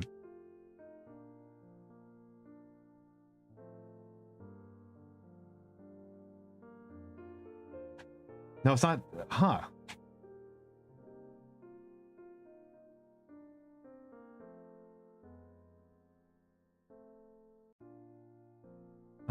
No, it's not Bleeding Gums Morphine. What am I thinking of?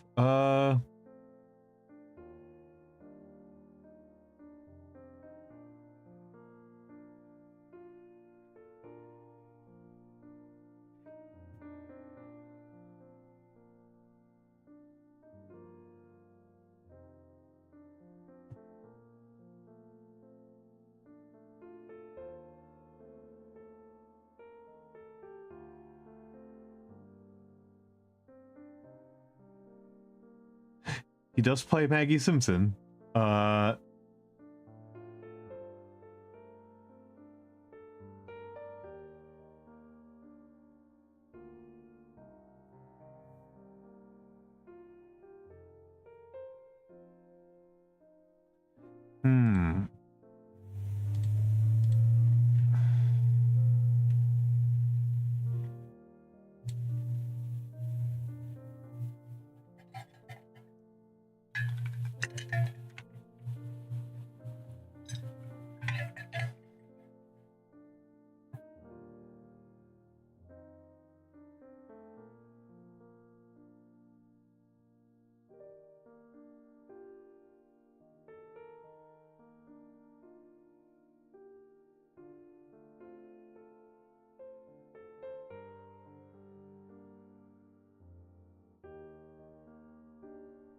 What's going on here? There's something going wrong with this episode.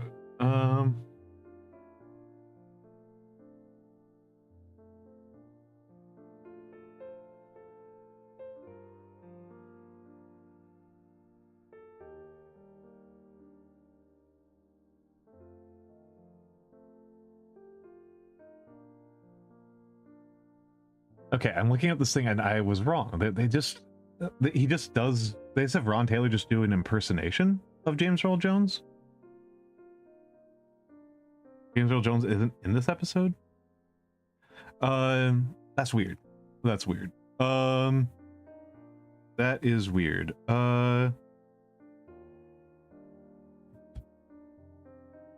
Is there an Othello on? Nope, there's not an Othello on screen for him. That's a shame. That's a dang shame. That is a dang shame. Oh,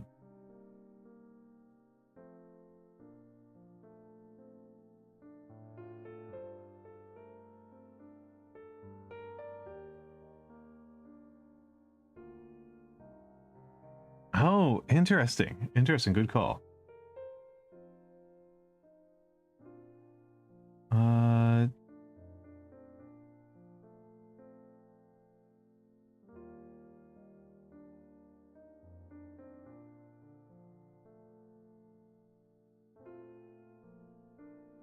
That is a good call. Gringotts. Oh, Blasphazar, thank you for the resub. Thank you for the prime. That's very kind of you. That's very kind of you.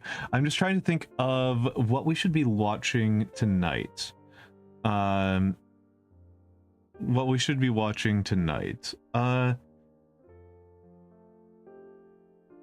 Definitely Conan. Definitely Conan. And so I might kind of make this priority based on the length of the films. So wait, what is the original Star Wars actually 120 minutes? That doesn't sound right. That can't be right. That can't be right.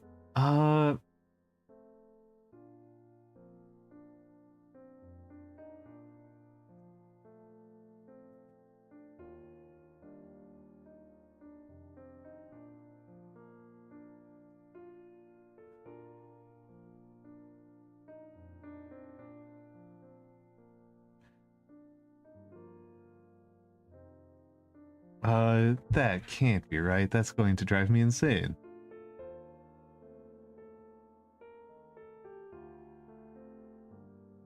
That's going to drive me insane. So let's take a look at some of these run times. So Conan's long. I know Conan's long. Yeah, 129. Conan's frigging long. That's gonna change some things here. Star Wars being 121, that doesn't sound right at all, right? Like, am I going crazy? 121. Let's take a look at Field of Dreams. Field of Dreams is 107. That also feels long to me. Sandlot.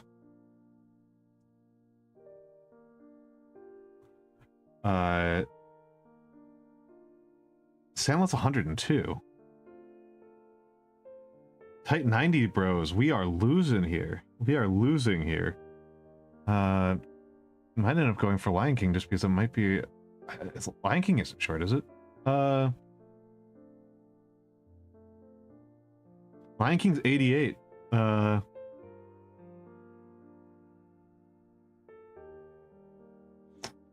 88 for Lion King. That's pretty good. Hunt for the Red October's got to be huge. I can't imagine Hunt for the Red October is not incredibly long. 135. That's a chunky boy. That's a chunky boy.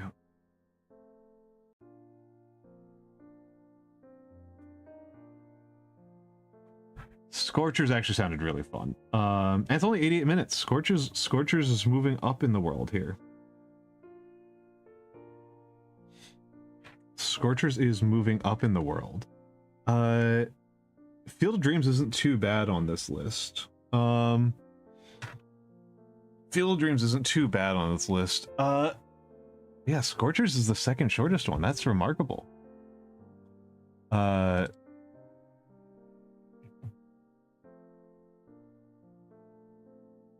Scorchers, Rotten Tomatoes. Let's take a look.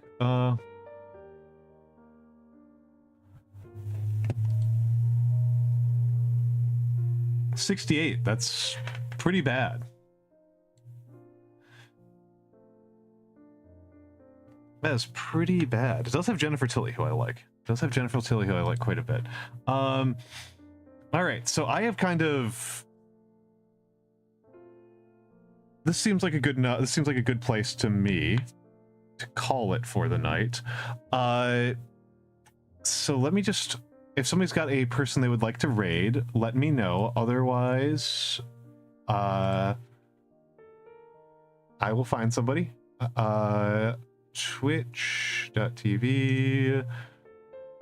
Oh, Mabel's streaming. Mabel's streaming. Barry's streaming. Bodega's streaming.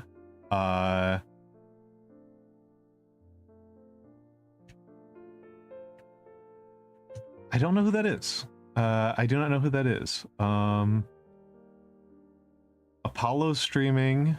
Low Lotus is streaming. A lot of people I know are streaming. I do not know who Ale Rice is. Who is this person? Ale Rice. Ah, they're doing Minecraft. Yeah, Lolo's good. I do like Lolo. Mimi's streaming. Actually, we're gonna go Squeegee. We're going to go Squeegee. We're going to go with Squeegee. Thank you all for being here. Yeah, I haven't gotten the chance to raid Squeegee before. So Squeegee has an incredible design, and she's doing design critiques right now.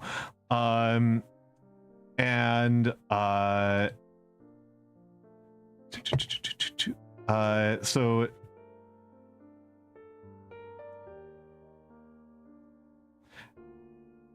for those of you who are artists, that is the fan art contest. Please go check it out. there's also my Discord link. There we go. There's my raid message for the subs. Thank you all for being here. I am going to I am going to shower and eat after this, and then I will be on the Discord for the remainder of the night. Again, thank you all for being here. This was a lovely time. Thank you to the Twitchers and the YouTubers. And I'm going to call it a night, and we'll watch some James Earl Jones. 10 p.m. 10 p.m. That is 3 hours from now. 3 hours from now, we are watching the James Earl Jones movies. Everybody have a lovely night.